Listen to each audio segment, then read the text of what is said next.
প্রিয় লিসেনার্স, এখন যে ঘটনাটি আমি আপনাদের সাথে শেয়ার করতে যাচ্ছি, এই ঘটনাটি আমাদেরকে পাঠিয়েছেন নাটোর জেলার গুরুদাসপুর থেকে সাবিনা আপু। সাবিনা আপুর ঘটনা এর আগেও আমরা বলেছি, আর আগের ঘটনাতে তিনি একটি পুরনো বট গাছের উল্লেখ করেছিলেন। এখন মূলত যেই ঘটনাগুলো আপনাদের সামনে উপস্থাপন করব, এই ঘটনাগুলো এই বট গাছকে নিয়েই। ঘটনাগুলো এই কারণে বলছি কারণ উনি বেশ কয়েকটি ঘটনা আমাদেরকে দিয়েছেন যেটা ওই বটগাছকে কেন্দ্র করেই। ওই বটগাছটি একটি 5 রাস্তার মোড়ে অবস্থিত। স্থানীয়ভাবে ওটি ব্রি গরিলা বটগাছ বা ব্রি গরিলা বটতলা নামেই পরিচিত। হাতে গোনা কয়েক ঘর হিন্দু সম্প্রদায়ের বসবাস রয়েছে ওখানে। বটগাছের নিচেই কালী মন্দির রয়েছে, আর তার ঠিক পেছন দিক দিয়ে বয়ে গেছে একটি ছোট্ট নদী, একদম ছোট একটি নদী।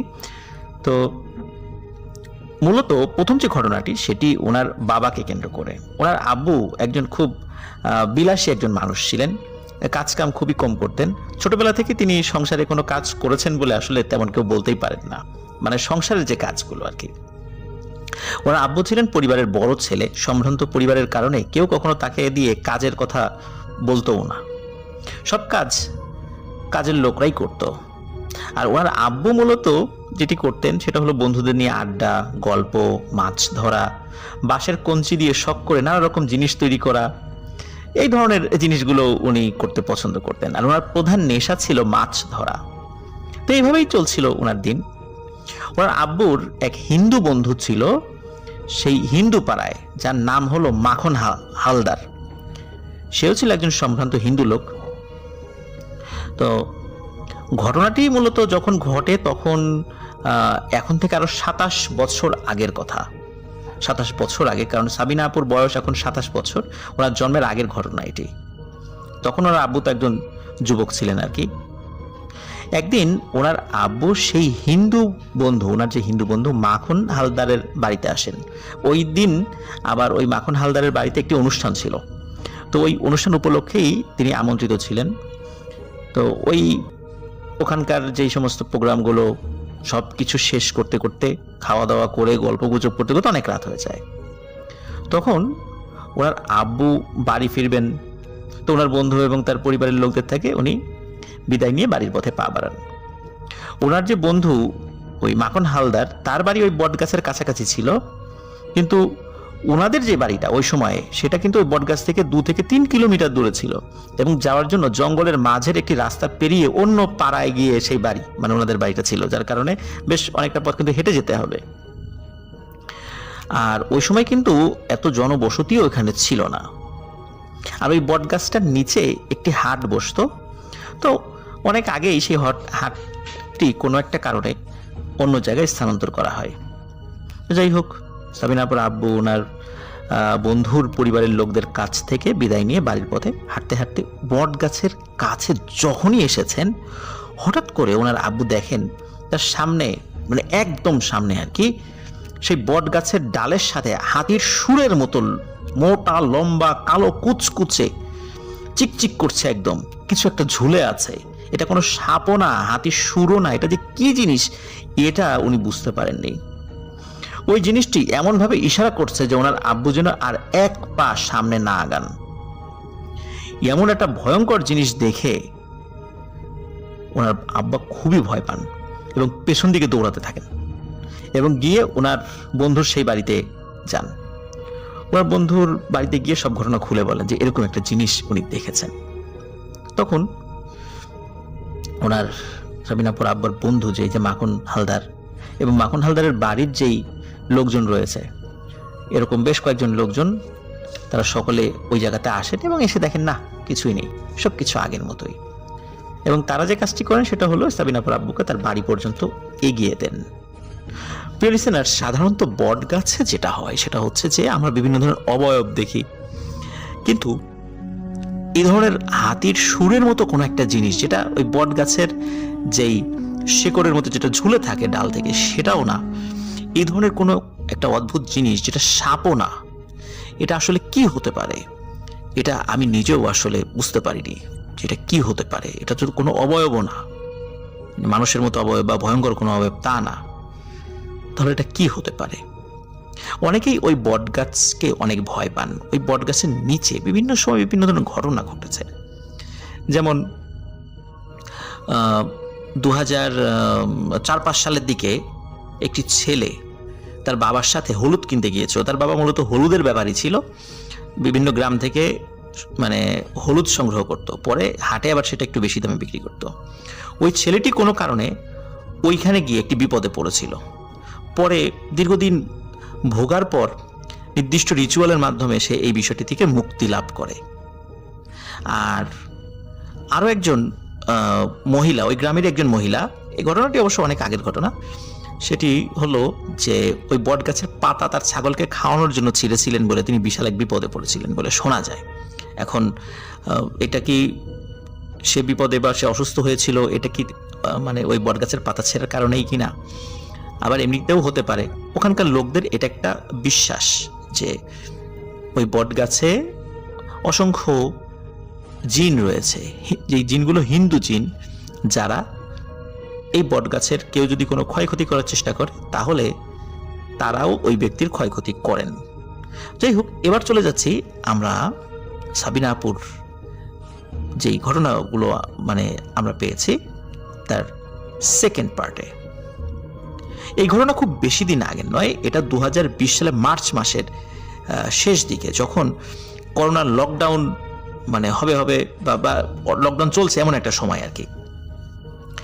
তখন এই সাবিনা আপুর খালা শাশুড়ির ছেলে, সে তার পুকুরের মাছ বিক্রি করতে গিয়েছিল ঢাকাতে, গাড়ি নিয়ে গিয়েছিল, গাড়িতে করে মাছ নিয়ে গিয়েছিল।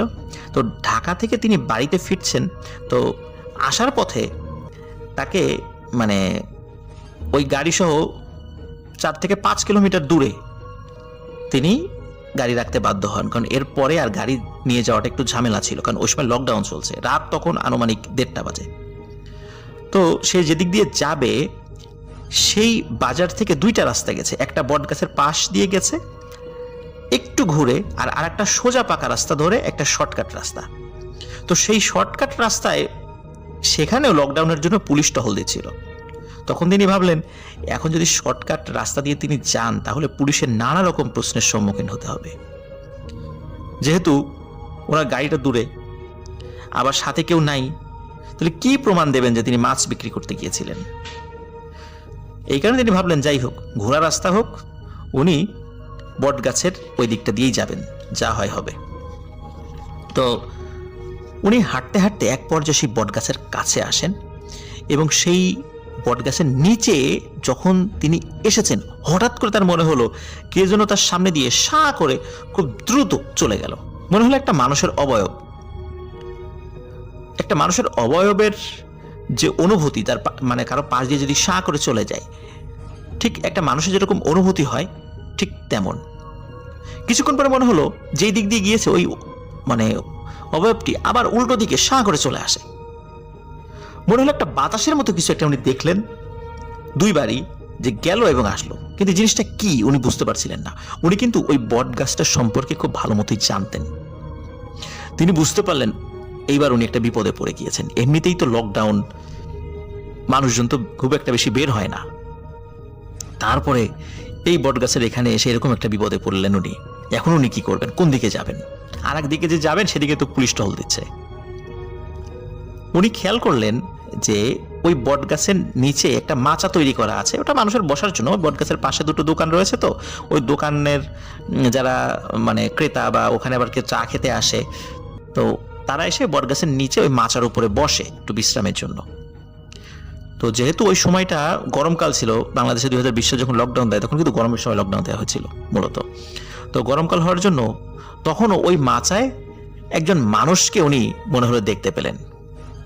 প্রথমে তিনি খেয়াল করেননি, পরে সাহস করে সামনে এগিয়ে যান। উনি ভয় পেয়েছিলেন যে এটি কি মানুষ না আবার অন্য কিছু, কিন্তু দেখে মনে হচ্ছিল যে মানুষ। তখন তিনি সেখানে যান এবং একটু গলা খাকারি দেন। আর যখন গলা খাকারি দিয়েছেন তখন ওই যে লোকটি মাচায় বসে আছে তখন বলে, এই কে এত রাতে তুমি? তখন আবার ইনি আবার উত্তর দেন যে আমি অমুক। তখন এই লোকের একটু চিন্তা হয় যিনি বসে আছেন আর কি, উনি আসলে মানুষই ছিলেন মূলত। উনি চিনতে পেরেছিলেন তাকে, সাবিনা আপুর আত্মকে চিনতে পেরেছিলেন। তখন সে বলে যে আরে ভাই আপনি এত রাত্রে কই গেছিলেন? তখন বলে যে আমি তো ভাই ঢাকা থেকে আসতেছি, মাছ নিয়ে গেছিলাম বিক্রি করার জন্য। তখন ওই যে ভাই উনি চিন্তা করেছেন এটা কি মানুষ না অন্য কিছু, এটা তো পরীক্ষা করতে হবে, নাকি আবার একটা বিপদে পড়তে গিয়ে মানে যাবো আর কি। উনি বুদ্ধি করে ওনার কাছে দুটো সিগারেট ছিল, সিগারেটের একটা তাকে দেন, আসেন ভাই সিগারেট খাই, হাঁটতে হাঁটতে যাই। তখন ওই উনি যখন দেশলাই ধরিয়েছেন তখন তাকেও কিন্তু সিগারেটটা দিয়েছেন এবং নিজেও খেয়েছে। তখনও নিশ্চিত হলেন না এটা মানুষ, যদি জিনভূত কিছু হতো তাহলে সিগারেটটা কিন্তু সে ধরাতো না, সে পালাতো। তখন ওই লোকটি বলে স্যার তুমি কি কিছু দেখছো? তখন উনি চমকে ওঠে, জানে উনি জানলেন কিভাবে? তখন জিজ্ঞেস করেন যে ভাই আপনি কিভাবে বুঝলেন? তোমার সামনে দিয়ে যে কিছু একটা গেছে এটা আমিও দেখছি, আমি নিজেও দেখে ভয় পাইছি এবং আমারও সামনে দিয়ে গেল, তখন আমি দেখছি, আমি বুঝছি যে তুমি ভয় পাইছো, তা আমি তোমাকে ডাকতাম, আমি নিজেও ভয় পাইছি, আমি নিজেও চিন্তা করেছিলাম তুমি মানুষ না অন্য কিছু। মানে দুজন দুজনকেই আসলে একে অপরকে মানে প্রথমে ভয় পেয়েছিলেন যে এরা কি মানুষ না অন্য কিছু। যাই হোক এরা দুজনই মানুষ ছিলেন। তো ওই বটগাছটি ঘিরে অনেক ঘটনা তো প্রচলিত আছে, এই টুকটাক ছোটখাটো অনেক ঘটনা প্রচলিত আছে। এরকম বাংলাদেশে অসংখ্য গাছ রয়েছে, যেই গাছকে কেন্দ্র করে অনেক ধরনের ঘটনাই আমরা শুনতে পাই। তো তেমনই একটি বটগাছের ঘটনা সাবিনা আপু আমাদেরকে শেয়ার করেছিলেন। অসংখ্য ধন্যবাদ সাবিনা আপু আপনার পাঠানো চমৎকার একটি ঘটনার জন্য।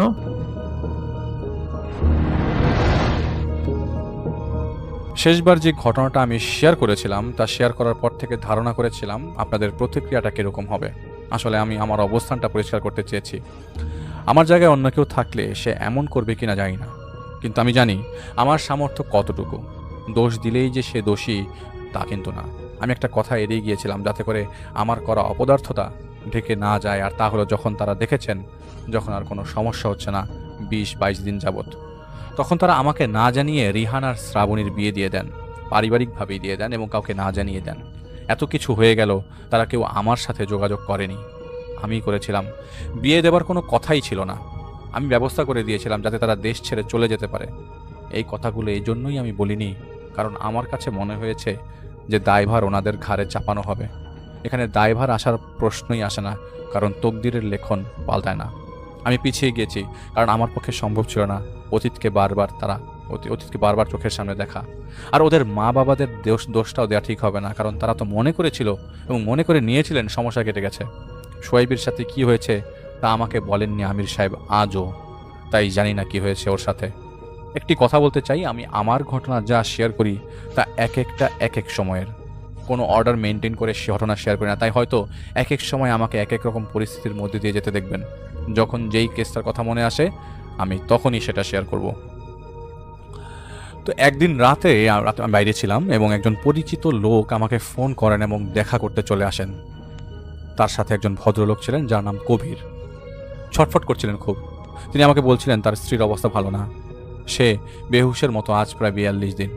তো আমি বলি আসলে আমার তো কিছু করার নেই, এটা তো অসুস্থতা, আল্লাহর কাছে মাফ চান। তো উনি আমার হাতটা ধরে বলেন না ভাই, অনেক কিছু হয়েছে আগে, অনেক কিছু, এমনভাবে বললেন যেন তিনি হাঁপাচ্ছেন। তখন আমি আমার পরিচিত লোকটির দিকে তাকালে সে বলে, জাহিদ ভাই, আমি আপনার ব্যাপারে কবিরকে সবই বলছি, আপনি একবার শুনেন আর ওর ওয়াইফকে দেখেন কিছু হয় কিনা। আমি তখন শুনতে চাই কি হয়েছে। তো উনি আমাকে বলেন যে গেল 6-7 মাস আগে তিনি আর তার স্ত্রী রীতা ড্রাইভে বের হয়েছিলেন রাতে। তারা গান শুনতে শুনতে ড্রাইভ করছিলেন, রাত 12টা বাজেনি তখনও। হঠাৎ তিনি লক্ষ্য করলেন তার স্ত্রী ভয়ার্থভাবে সামনের দিকে তাকিয়ে আছে, একদম পাথরের মতো শক্ত হয়ে, হাতের আঙ্গুল দিয়ে সামনের দিকে ইশারা দিয়ে আছে, আর যেন থেমে থেমে নিঃশ্বাস সে নিচ্ছে। কবির বিচলিত হয়ে পড়েন এবং গাড়ির সাইডে নিতে নিতে তিনি এক হাত দিয়ে তার স্ত্রীকে ধাক্কা দিচ্ছিলেন আর ডাকছিলেন। ঠিক সেই সময় ধুম করে গাড়ির সামনে বনেটে অদৃশ্য কোনো কিছু এসে পড়ে, যার কারণে চলন্ত গাড়ি ঝাঁকি দিয়ে পেছন দিক থেকে অনেকটা উঁচু হয়ে যায়। ভাগ্যক্রমে গাড়িটা উল্টায় যায়নি। আরেক গাড়ির বেশ কয়েকজন যাত্রী তাদের সাহায্য করে বের করে আনে। রীতা ভয়ে কাঁপছিল। কবিরের এক বন্ধু এসে তাদের নিয়ে পৌঁছে দিয়ে আসে তাদের বাড়িতে ফেরার পর স্বাভাবিক হলে রীতা বলে যে গাড়ি চলছিল, হঠাৎ যেন মনে হলো গাড়ি থেমে গেছে। তখন সে দেখলো রাস্তার মধ্যে একজন লোক আরেকজন লোককে শেকল দিয়ে অনবরত আঘাত করছে, আর সেই আঘাতের কারণে ফিনকি দিয়ে রক্ত ঝরছে সেই লোকের শরীর থেকে। আর হেডলাইটের আলোতে সে দেখলো সেই লোক শেকলটা রীতিমতো রক্তাক্ত হয়ে আছে। আলোর কারণে যেই লোক শেকল দিয়ে মারছিল লোকটিকে সেই লোক তেড়ে আসতে শুরু করলো তাদের দিকে, আর সে শূন্যে লাফ দিয়ে সজোরে সেই বড় শেকল দিয়ে তার গাড়িতে বাড়ি মারে। এরপর রিতা দেখে যে গাড়ি ঝাঁকুনি দিয়ে উঠল, আর তারপর তার কানে স্তব্ধতা এসে গেল। এতটুকুই সেদিন তার মনে ছিল। এই কথা শুনে রিতার মা রিতার নানাকে ফোন করে বলেন, যিনি আসলে রিতার নানা যিনি একসময় এই জাতীয় কাজগুলো করতেন, তিনি বলেন কিচ্ছু হবে না আমার নাতনির, পানি পরে খেতে বলে দেন। আরও এটাও বলেন যে আমি দেখবো আমার নাতনিকে কে ভয় দেখায়। এরপর কয়েকদিন কিছুই ঘটেনি, কিন্তু রিতা প্রতি রাতে স্বপ্ন দেখত সে সাগরের তলদেশের দিকে সে যাচ্ছে। পরিষ্কার পানির নিচে সে দেখতে পেত একজন লোকের গলায় শেকল পেঁচানো, আর সেই শেকলটা একটা বড় পাথরের সাথে বাঁধা, এমনভাবে যেন এই শেকল দিয়ে এখানেই তাকে ফেলে দিয়ে চলে গিয়েছিল। প্রতিদিন রাতে একই স্বপ্ন সে দেখলো কয়েকদিন। এর মধ্যে একদিন সে রান্নাঘরে রান্না করছিল, রিতা শুনতে পায় শেকল নড়াচড়ার শব্দ তার পেছন থেকে হচ্ছে, এবং সে ঘুরে তাকাতেই দেখতে পায় সেই লোককে, যেই লোক সে স্বপ্নে দেখত সাগরের তলদেশে। সেই লোকটি কিছু একটা বলছিল তাকে, কিন্তু কি তার রিতার সেটা কি ছিল সেটা রিতার মনে ছিল না। সেই লোক ওর গলা চেপে ধরে শেকল দিয়ে, এরপর ওর কিচ্ছু মনে ছিল না। কবিরের মা রান্নাঘরে এসে দেখতে পান রিতা কোনো একটা ভাষায় বিড়বিড় করছে ফ্লোরে শুয়ে, আর মুখ দিয়ে ফেনা বেরোচ্ছে। ওকে রুমে নিয়ে ঠিক করা হলে সে বলে সে কি দেখেছিল। এটা শুনে রিতার মা রিতার নানাকে ফোন দিয়ে বলেন রিতা কি দেখেছে। আর এটা শুনে রিতার নানা বলে দেন রিতাকে নজরে রাখো, আর তিনি ঢাকায় আসবেন 2 দিনের মধ্যেই। সেদিন রাতে রিতার ঘুম ভাঙে। তার ঘুম ভেঙে যায় এবং তার শরীরের উপরে রাখা চাদর নড়াচড়া করার কারণে রিতা ঘুমের ঘরে দেখতে পায় যে চাদরটা সাপের আকার ধারণ করেছে, আর সে কিছু বুঝে ওঠার আগেই সে চাদর ওর মুখের মধ্যে ঢুকে যায়, যার কারণে ওর দম বন্ধ হয়ে যায়। চাদর টেনেও বের করতে পারছিল না। রিতা যেন অদৃশ্য কেউ সেই চাদর ওর মুখের ভেতর ঢুকানোর চেষ্টা করছে। সে আতঙ্কে কবিরকে হাত দিয়ে ধাক্কা দিতে দিতে বিছানা থেকে পড়ে যায়। কবির সেই চাদর টেনে বের করে ফেলে, আর রিতা তখন কান্নায় ভেঙে পড়েন। কবির নিজেও বুঝতে পারছিলেন না আসলে হচ্ছে কি ওদের সাথে, আর ওর স্ত্রীর সাথে এরকম কেন হচ্ছে। এই ঘটনা শুনে রিতার নানা 2 দিন পর না এসে সেদিন ভোরে রওনা দিয়ে চলে আসেন। বিকেলে তিনি বাসায় ঢুকেই আগে রিতার কাছে যান, আর তার মতো কিছু কাজ করতে রিতার শরীর কাঁপতে থাকে। কিন্তু কিছুক্ষণ পর সে স্বাভাবিক হয়ে যায়। কবির আর কবিরের মা জানতে চাইলেন ছেলের বউয়ের সমস্যা কি। তিনি কিছু না বলে তাদের বলেন যে এত কিছু বোঝা লাগবে না, তিনি সলভ করবেন। সেদিন রাতে রিতা ঘুমিয়েছিল, ওর ঘুম ভেঙে যায় চাপকলের শব্দে। তার ঘুম ভেঙে গেলেও সে নড়াচড়া করতে পারছিল না, আর সে শুনতে পাচ্ছিল তাল মিলিয়ে কেউ চাপকলের কল চাপছিল, আর একটা কথাই সে বারবার শুনতে পাচ্ছিল, এই শরীর আমার দুশ্মনের, এই শরীর আমার দুশ্মনের। এই কথাটা ভেসে আসছিল।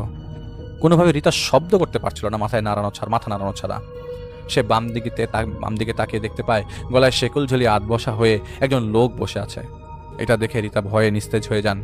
পরদিন সকালে তার ঘুম ভেঙে গেলে তিনি কান্নাকাটি শুরু করে দেন। সবাই তাকে সান্ত্বনা দেন, আর রিতার নানা রিতাকে বেশ কিছু নিয়ম পালন করতে বলেন। তখন রিতা রাতের কথা তার নানাকে বলে। সব শুনে তার নানা তাকে সবুর করতে বলেন, আর আল্লাহর জিকির সারাদিন করতে বলেন। কয়েকদিন ভালো ছিল রিতা, আর তার নানা অনেক ধরনের তদবির করেছিলেন। তিনি প্রতিদিন নিয়ম করে সুতো বেঁধে দিতেন জানালাগুলোতে। এছাড়া আরও বেশ কিছু কাজ তিনি করতেন। তো কবির বেশ কয়েকদিন নিজে শুনেছেন তার স্ত্রী ঘুমে বিড়বিড় করে বলতো, এই শরীর আমার দুশ্মনের কথাটা। একদিন রিতা বাজারে গিয়েছিল তার মা আর শাশুড়িকে সাথে নিয়ে। সেখানে সে একটা সুপার শপের ফ্রিজের সামনে দিয়ে যাওয়ার সময় সে রিতা শুনতে পায়, এবং ফিস ফিস গলায় শুনতে পায়। সে পেছনে ঘুরে দেখতে পায় সুপার শপের বিদ্যুৎ চলে গেছে, কিন্তু ফ্রিজ থেকে আলো এসে পড়ছিল। আলোটা এমনভাবে পড়ছিল যেন ঢেউ খেলানো পানি ভেদ করে সেই আলো সেখানে এসে পড়ছে। নখ দিয়ে ফ্রিজের ডোরে টোকা দেওয়ার শব্দ তিনি শুনতে পান। তখন তার পেছন থেকে কেউ তাকে স্পর্শ করে। ভয়ে তিনি দৌড় দিয়ে সেই ফ্রিজের সামনে দিয়ে যাচ্ছিল। ঠিক তখনই দেখতে পান ফ্রিজার ভর্তি পানি, আর সেভাবেই গলায় শেকল বাঁধা একজন লোক দাঁড়ানো, ভঙ্গিমায় ভাসমান, চোখ দুটি বন্ধ, শেকলটা পাথরে বাঁধা। তখন সেই ভাসমান লোকটার চোখ খুলে যায়। তিনি দেখে তিনি আবারও দৌড় দিতে যাবেন, কিন্তু কিছু দূরে তিনি দেখতে পান অন্ধকার 2 জন লোক দাঁড়িয়ে আছে, যাদের চোখগুলো লাল এবং জ্বলজ্বল করছে। এরপর আর কিছুই মনে থাকার কথা না রিতার। স্বাভাবিকভাবে এত কিছু দেখার পর রিতা বেহুশ হয়ে যায়। তো রিতার হুঁশ ফেরে সেখানেই। তো ওই দোকানের লোকজনের ছিটানো পানি আর রিতার মা শাশুড়ির ডাকে তার হুঁশ ফেরে। মূলত লোডশেডিং হয়েছিল তখন, ব্যাকআপ পাওয়ার আসতে কয়েক সেকেন্ডের দেরি হয়েছিল। রিতার মা শাশুড়ি দেখেন রিতা ফ্রিজের দিকে তাকিয়ে আছে। তাদের দিকে রিতা তাকালো আর 1-2 কদম পিছিয়ে যেতে বেহুশ হয়ে যায়। তাকে বাসায় নিয়ে আসা হয়, আর রিতার নানা এসে রিতাকে ঝাড়ফুঁক করেন এবং রিতাকে বাইরে যেতে নিষেধ করে দেন। এদিকে তিনি নিজেও স্পষ্ট করেছিলেন যে সমস্যাটা কি রিতার। তো সেদিন রাতে রিতার স্বপ্নে দেখতে পায় তাকে সেই শেকল গলায় বাঁধা লোকটি টেনে হিচড়ে নিয়ে যাচ্ছে একটা কবরের পাশে, আর তাকে ধাক্কা দিয়ে সেই কবরের মধ্যে ফেলে দেয় সেই শেকল জড়ানো লোকটি। তো সেই কবরের ভেতরে রিতা একটি আধবসা লাশ দেখতে পায় যে নিজের কাফনের কাপড় গিলছিল। লাশটার এক চোখ কোটরের বাইরে ঝুলে আছে, আর এক চোখ কোটরের ভেতরে যেন শুকিয়ে ছোট হয়ে গেছে। সেই সময় সেই শেকল গলায় জড়ানো লোকটি রিতাকে সেই লাশের সাথে জ্যান্ত কবর দিয়ে দেয়। রিতা অন্ধকারে মাটি ধাক্কা দিতে লাগলো এবং ব্যর্থ হওয়া সত্ত্বেও ধাক্কা দিতে থাকে। তখন সেখানে মাটি চাপা অবস্থায় রিতা টের পায় সেই আধবসা লাশটি নড়াচড়া করছে। চাপা ফিসফিসানো একটা কথা ভেসে এলো, যেন সেই লাশটা নিজেই বলছে। আর ঠিক তখনই সেই লাশটা তার গলা চেপে ধরে। এদিকে বাস্তবে চিৎকার দিতে দিয়ে রিতার ঘুম ভেঙে যায়। আলো জ্বালালে কবির দেখতে পায় রিতার শরীরে বিছানার অংশে আর ফ্লোরে রীতিমতো আধো ভেজা মাটি ছড়িয়ে ছিটিয়ে আছে। রিতার নানাকে ডেকে নিয়ে আসা হয়। এদিকে রিতা ভয়ে কান্না করছিল। কবির অনেকটা রাগের মাথায় রিতার নানাকে বলছিলেন যে, নানা কি হচ্ছে এগুলো, আপনি নিজে বলেন না এবং সলভও করছেন না, কাহিনী কি এর, আর ঘরের ভেতরে হচ্ছেটা কি, এত মাটি কোথার থেকে এলো? কিন্তু বরাবরের মতো নানা এড়িয়ে যান আর বলেন যে ঠিক হয়ে যাবে রিতা, এটা কোনো কিছু না। ওর নানার উপর বিশ্বাস করতে না পেরে কবির তার এক বন্ধুর পূর্ব পরিচিত একজন পুরোহিতের কাছে যান। পুরোহিত তাদের একদিন পর যেতে বলেন। এদিকে রিতার অবস্থা ধীরে ধীরে খারাপ হতে থাকে এবং সে খাওয়া দাওয়া ছেড়ে দেয়। পুরোহিত তাদের বলেন যে, দেখো, পূর্ব শত্রুতা থেকে কোনো প্রবল শক্তি তোমার স্ত্রীর উপর শোধ নিচ্ছে। আগে একবার জানার চেষ্টা করে অতীতে কিছু ঘটেছিল কিনা তা জানো, না হলে আমি সাহায্য করতে পারবো না। তো পুরোহিতের কথায় কবির বাসায় এসে রিতার মাকে জিজ্ঞেস করে, মা, আগে কি কখনো কোনো কিছু হয়েছিল ছোট থাকতে? তো রিতার মা বলে, না বাবা, এমন কিছু তো কখনো হয়নি। সেই কথা পুরোহিতকে জানানো হলে তিনি বলেন, দেখো, আমার গণনা ভুল হয় না, রিতার পরিবারের কারোর সাথে কোনো সমস্যা আগে হয়েছিল কিনা দেখো। তখন কবির বলে যে, দাদু, রিতার নানা কিন্তু জিন ছাড়াতেন আর এখনও এটাই করেন, আর উনি কিন্তু রিতার সমস্যা শুরু হওয়া থেকে এখনও আমাদের বাসায় আছেন, আর তিনি নিজেও অনেক কিছু করছেন, কাজের কাজ কিছুই হচ্ছে না। আর জিজ্ঞেস করলেও তিনি বলেন না কি হয়েছে ওর। পুরোহিত বলেন, তাহলে তো সমস্যার গোড়া সেখানেই, কারণ দুশ্মনে যদি থাকে তাহলে তার সাথেই আছে। আর রিতা তো তার বংশধর, তাই না? ওনাকে যে জিজ্ঞেস করো ভালো করে। তো কবির বাসায় ফিরে এসে অনেক জোর করে রিতার নানাকে কিন্তু তিনি বলেন যে তিনি নিজেও জানেন না তার নাতিকে কে ভয় দেখাচ্ছে, আর তিনি নিজেও চেষ্টা করে যাচ্ছেন জানার জন্য কে এত সাহস কে দেখাচ্ছে। রিতার নানা সেদিন অনেক ঝাড়ফুঁক করেন, এমনকি সেই জিনকে আনার চেষ্টা করেন, কিন্তু সফল হননি সেদিন। 2 দিন পর রাতে রিতার ঘুম ভেঙে যায় চাপকলের শব্দে। রিতা উঠে দেখতে পায় কবির তার পাশে নেই। সে দেখতে পায় কবির মেঝেতে পড়ে আছে, আর তার পাশে শেকল গলায় ঝুলানো সেই লোকটি দাঁড়িয়ে আছে। রিতার চোখ বন্ধ করে চিৎকার দিতে শুরু করে, আর তখনই কবির ঘুম থেকে উঠে যায়, রিতাকে শান্ত করার চেষ্টা করে। রিতার নানা এসে দোয়া দরুদ পরে ফু দিয়ে বলে, রিতা, বল তো কি দেখেছিস? তো রিতা কোনোভাবে বলে যে সে কি দেখেছে। সেদিন দুপুরবেলা রিতার ঘর থেকে একটা চিৎকারের শব্দ আসে। রিতার শাশুড়ি যে রিতাকে বেহুশ অবস্থায় পড়ে থাকতে দেখে, তাকে হাসপাতালে নিয়ে যাওয়া হয়, পরে তাকে রিলিজ করে দেওয়া হয় সমস্যা না থাকবার কারণে। তো রিতাকে বারবার জিজ্ঞেস করার পরেও সে বলেনি কি দেখেছিল সে। এর মধ্যে আরেকজন হুজুরকে এনে দেখানো হয়। কাজ না হওয়ায় সেই পুরোহিতের কাছে কবির আবার যান। সব শুনে সেই পুরোহিত রিতার বাসায় যান কবিরের খুব চাপাচাপির করার কারণে। তিনি রিতাকে বসিয়ে আসন বসান, আর তার মতো কিছু কাজ তিনি করছিলেন। হঠাৎ রিতা দাঁড়িয়ে যায় আর দোলূত্র শুরু করে। পুরোহিত সাহেব কিছু বলার আগেই রিতার নানা জিজ্ঞেস করে, কে তুই, নাম বল তোর। তখন রিতা ওর নানার দিকে এমনভাবে তাকিয়ে থাকে যেন সে সুযোগ পেলে তার ক্ষতি করবে। তাকে বারবার জিজ্ঞেস করার পরও সে উত্তর দিচ্ছিল না। পুরোহিত সাহেবের কোনো কথার উত্তরই দিচ্ছিল না তখন। তো রিতার নানা উঠে যান, তার হাতে থাকা পুরোহিত সাহেবের তার হাতে থাকা তসবি রিতার গলায় পরিয়ে দিয়ে রিতার চুল ধরে বলে, এখন আর কোথাও যেতে পারবি না, তুই কে বল বজ্জাত। তখন রিতা ফ্যাস ফ্যাস গলায় বলে, এই শরীর আমার দুশ্মনের, এটা কেবল আমার আর কারোর না। রিতার নানা রাগে ফেটে পড়েন আর রিতার চুল ধরে বলেন, আমার নাতনিকে ছাড় বজ্জাত, নাইলে আজ তুই যেতে পারবি না এখান থেকে জিন্দা। রিতা ঘাড় ঘুরিয়ে তাকায় তার নানার দিকে। রিতার নানা কাঁপতে শুরু করেন আর তিনি পড়ে যান দাঁড়ানো অবস্থা থেকে। রিতার গলায় দেওয়া তসবিটা ছিঁড়ে যায় আর সে তার নানার দিকে তাকিয়ে বলে, তুই কি মনে করেছিলি তুই আমাকে বন্দি করবি? তখন পুরোহিত কিছু করছিলেন। রিতা তার কিরমির করে এক অদ্ভুত শব্দ করছিল, আর ঘরের মধ্যে যেন সবকিছু এক ঝটকা এলোমেলো হয়ে গেল। আর রিতা লাফ দিয়ে জানালার উপরে চড়ে বসে। রিতার নানা উঠে বসে দোয়া পড়তে শুরু করেন, আর তখন রিতার ভেতরে থাকা সেই শক্তিটা বলতে শুরু করে, জাহির मैंने तुझे कहा था मैं दोबारा लौटूंगा। मैं शिकार करता रहूंगा तेरे बच्चे को, एक एक को मारूंगा तेरे खुदा के नाम पर, तेरे नापाक नस्ल को बर्बाद कर दूंगा तेरे खुदा के नाम पर। কামিনে বলেই রিতা সেই জানালা থেকে লাফ দিয়ে পাশের দেয়ালের উপর পড়ে যায় আর বেহুশ হয়ে যায়। পুরো বাড়িতে আতঙ্ক ছড়িয়ে পড়ে। এদিকে রিতার মুখ দিয়ে ফেনা বেরিয়ে আসে। অনেক কষ্ট করেও রিতার জ্ঞান ফেরানো যায়নি। হাসপাতালে নিলে জানা যায় রিতার ব্রেন স্ট্রোক হয়েছে। পরে সুস্থ হয়ে বাড়ি ফেরার কয়েকদিন পর থেকেই সেই জিন ওকে আবার ধরে, আর তারপর থেকেই বেহুশের মতো সারা দিন রাত ঘুমিয়ে রয়েছে রিতা। তাকে ডাকলে বা কিছু করলে শুধু মুচকি হাসে, আর তারপর আবারও শুয়ে পড়ে। খাবার দাবার কোনো কিছুই সে খায় না। অনেক জন কেনে দেখানো হয়েছে, কিন্তু কোনো কাজ হয়নি কোনোভাবেই। কবি রীতিমতো কাঁদছিলেন কথাগুলো বলার সময়। আমি তাকে বলি যে ঠিক আছে, আমি আগে রাতে কথা বলে দেখি কিছু জানতে পারি কিনা। আমি তাকে জিজ্ঞেস করি রিতার নানা কোথায়। সে বলে সেদিনের পর সে রিতার নানাকে বাসা থেকে চলে যেতে বলেছিল, আর তিনি চলে গিয়েছিলেন। তো আমি কবিরকে বলি আপনি বাসায় যান, আগে আমি জেনে নিই সমস্যাটা কি, তারপর দেখি আল্লাহ কি রেখেছেন সামনে। তাই বলে তাকে বিদায় দিয়ে চলে আসি। রাতে আমির সাহেবকে ডাকলাম, ঠিকানাটা দিয়ে বললাম দেখুন তো রিতা নামের মেয়েটার পেছনে কে পড়েছে। যা শুনলাম তা থেকে ধারণা করতে পারি যে মেয়েটার নানার সাথে সেই জিনটার শত্রুতা, আর এই জন্যই আজ রিতার পেছনে লেগেছে, আর হুমকি তো দিচ্ছে, সাথে রিতাকে ভয় দেখাচ্ছে। উনি বললেন মেয়ের নানার সাথে কিভাবে শত্রুতা তা কি জানো? আমি বলি উনি এই কাজগুলোই করেন যা আমরা করি, আর এই কারণেই অনেক বছর আগে কিছু হয়েছিল যার কারণে সে ওনার বংশের পেছনে লেগেছে। আমির সাহেব শুনে আমাকে বলেন আগে ভালো করে দেখে নাও আর বুঝে নাও সমস্যাটা কি। আগে যে দেখে আসো কে সে কথা বলতে চাইলে কথা বলো, না চাইলে জোর করো না, আর একদম স্বাভাবিক থাকার চেষ্টা করবে যাতে সে তোমাকে শত্রু ভেবে না যেন ধরে। ওনার কথা মতো আমি পরদিন যাই, যে দেখতে পাই হাত পা ছড়িয়ে শুয়ে আছে রিতা ঘুমের মতো করে। আমি কাউকে কোনো রকমের শব্দ করতে দিই না। আমি রিতার নানার সাথে দেখা করতে চাই। যেহেতু মনোমালিন্য ছিল, তারপরও রিতার অবস্থা দেখে ওর নানা আসেন, আর আমি তাকে শক্তভাবেই জিজ্ঞেস করি আমাকে বলুন তো নানা সমস্যাটা কি। তিনি রাজি হচ্ছিলেন না। একসময় তিনি আমাকে কিছু বলতে চাইছিলেন, ঠিক সেই সময় আমি দেখতে পাই রিতার নানার ঘাড়ের পেছন দিক থেকে একটা হাত এসে ওনার গলা চেপে ধরে। আমি ছাড়ানোর চেষ্টা করছিলাম, কিন্তু কাজ হচ্ছিল না। আমি রিংটা বের করে ওনার কপালে লাগালাম, তাতেও কাজ না হয়। আমি অবাক হয়ে গিয়েছিলাম। আল্লাহর রহমতে রিতার নানা গলা চাপ দিয়ে রাখা সেই শক্তিটা তাকে ছেড়ে দেয়, আর আমি তাকে টেনে তুলে এক ঘরের বিছানায় শুয়ে দিই। তিনি একটু সুস্থ হলে আমি সেই ঘর থেকে বের হয়ে রিতার ঘরে যাই আর জিজ্ঞেস করি কেন এসব কিছু হচ্ছে। তখন রিতার ভেতর থেকে সেই শক্তিটা আমাকে বলে বাত ইস লড়কি কি নেহি, ইসে मैं खुद दफना दूंगा अपने दुश्मन के नाम पर। এই কথাগুলো বলে কি বোঝাতে চাচ্ছিল আমি বুঝতে পারছিলাম না।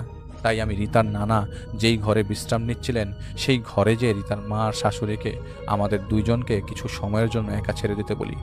আমি শুধু রিতার নানার চোখে তাকিয়েছিলাম, কোনো কথার উত্তর তাকে দিইনি। এক পর্যায়ে তিনি আমাকে বলেন আমার নাতিটাকে ঠিক করতে পারবে। আমি বলি আমার নানা আমি জানি না কি হবে, কিন্তু তার আগে জানার দরকার কি হয়েছিল। তিনি তখনও আমাকে বলেননি।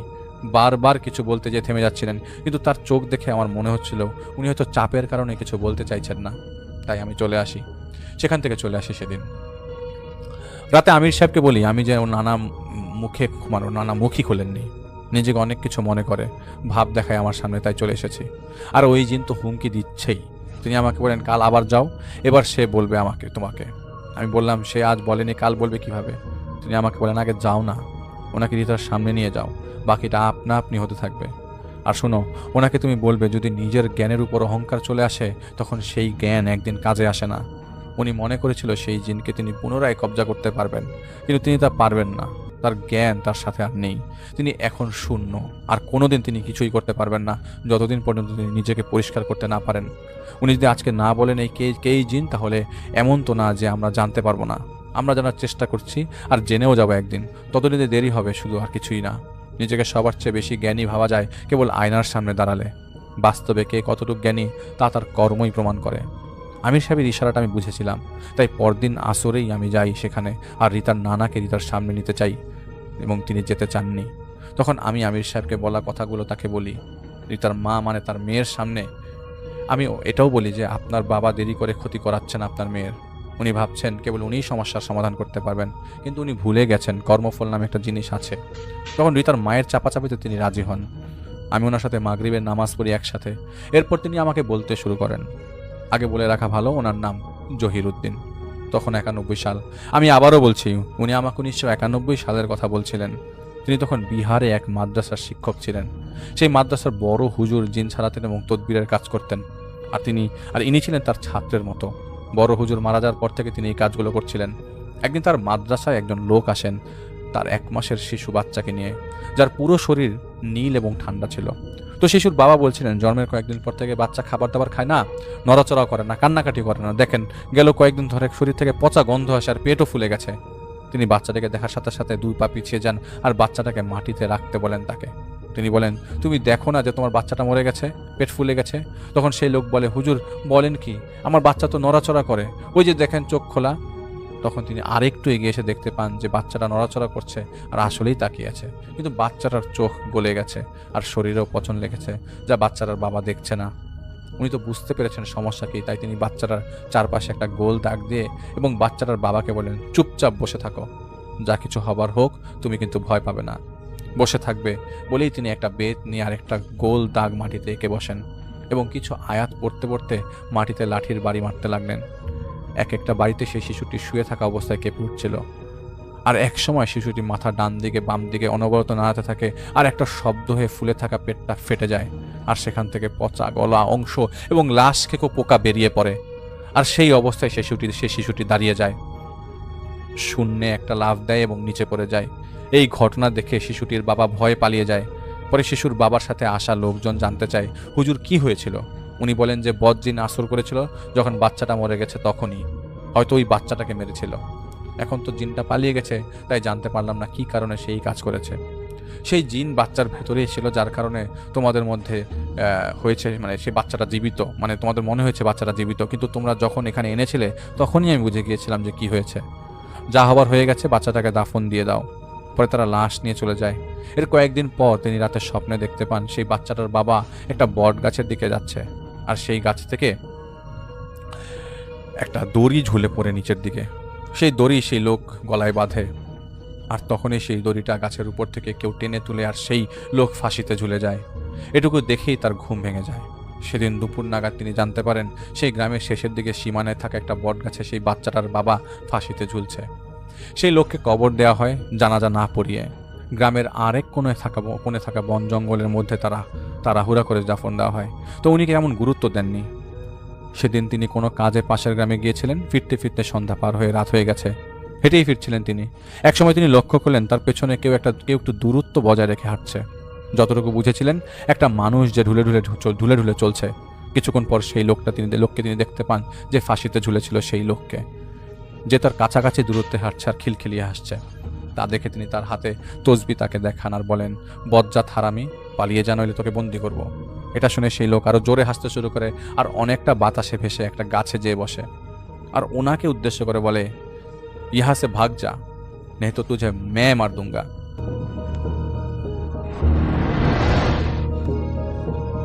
তো শুরুতে যে ঘটনাটা শেয়ার করবো, এটা আমাকে পাঠিয়েছেন সুজন ভাই। ওনার নানি বাড়িতে নানির সাথে একটা ঘটনা ঘটে, সেই ঘটনাটাই এখন আমি বলতে যাচ্ছি। এটা 2001 সালের একটা ঘটনা। ওনার নানি বাড়িতে ফ্যামিলি মেম্বার ছিল 6 কি 7 জন।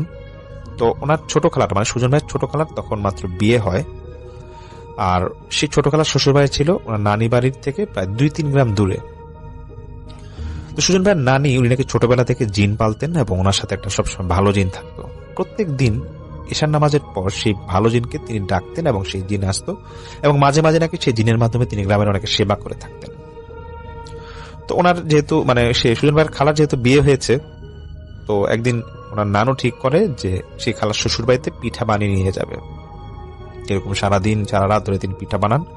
তো কোনো এক দুপুরে এরকম উনি পিঠার যে ব্যাগটা আছে সেটা নিয়ে ওনার মেয়ের শ্বশুর বাড়িতে রওনা দেয়। তো উনি ঠিক করে যে হেঁটেই যাবে, এত ওইরকম গাড়িটা নিয়ে যাবে না এবং উনি একাই যাবে। তো যখন তিনি যাওয়া শুরু করে, রাস্তাটা নাকি ছিল এমন গ্রামের রাস্তা, তো এক সাইডে ছিল গ্রাম আর এক সাইডে ছিল ধান ক্ষেত। সন্ধ্যার আগ মুহূর্তে তিনি যখন হাঁটতেছে, তখন হঠাৎ করে মনের অজান্তেই তিনি কেন ধান ক্ষেতের ভিতর দিয়ে হাঁটা শুরু করে। আসলে নাকি এরকম যে যাতায়াতটা, মানে আসরের পর থেকে হাঁটা শুরু করলে নাকি সন্ধ্যার আগেই পৌঁছে যাওয়া যায়।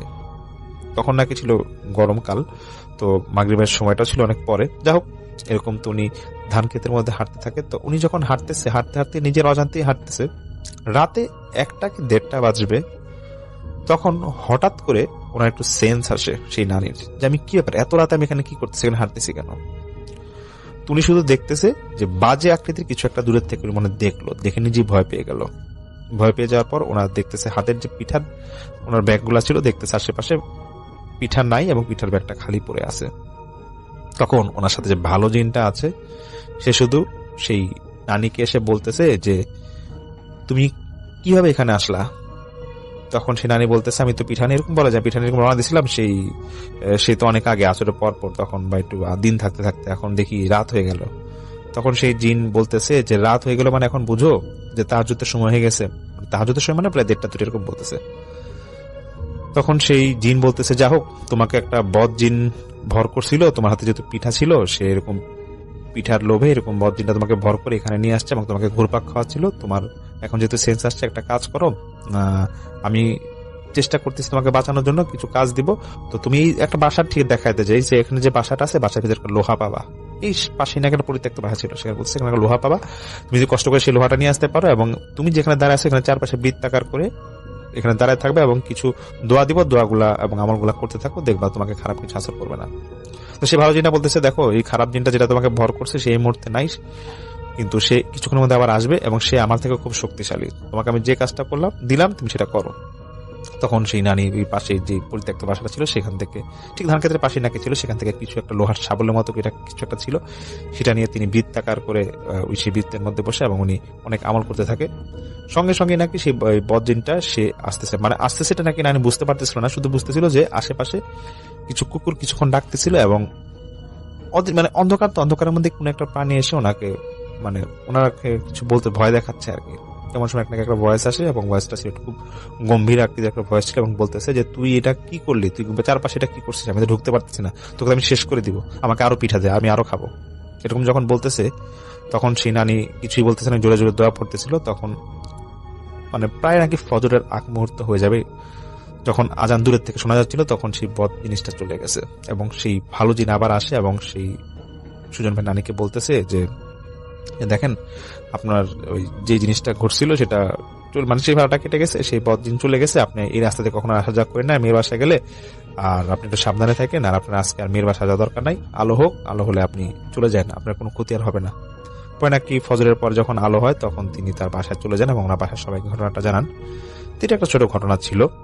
তো এরপরে আমি আরেকটা ঘটনায় চলে যাচ্ছি। সেই ঘটনাটা আমাকে পাঠিয়েছেন যিনি, তার নাম আবিদ ভাই।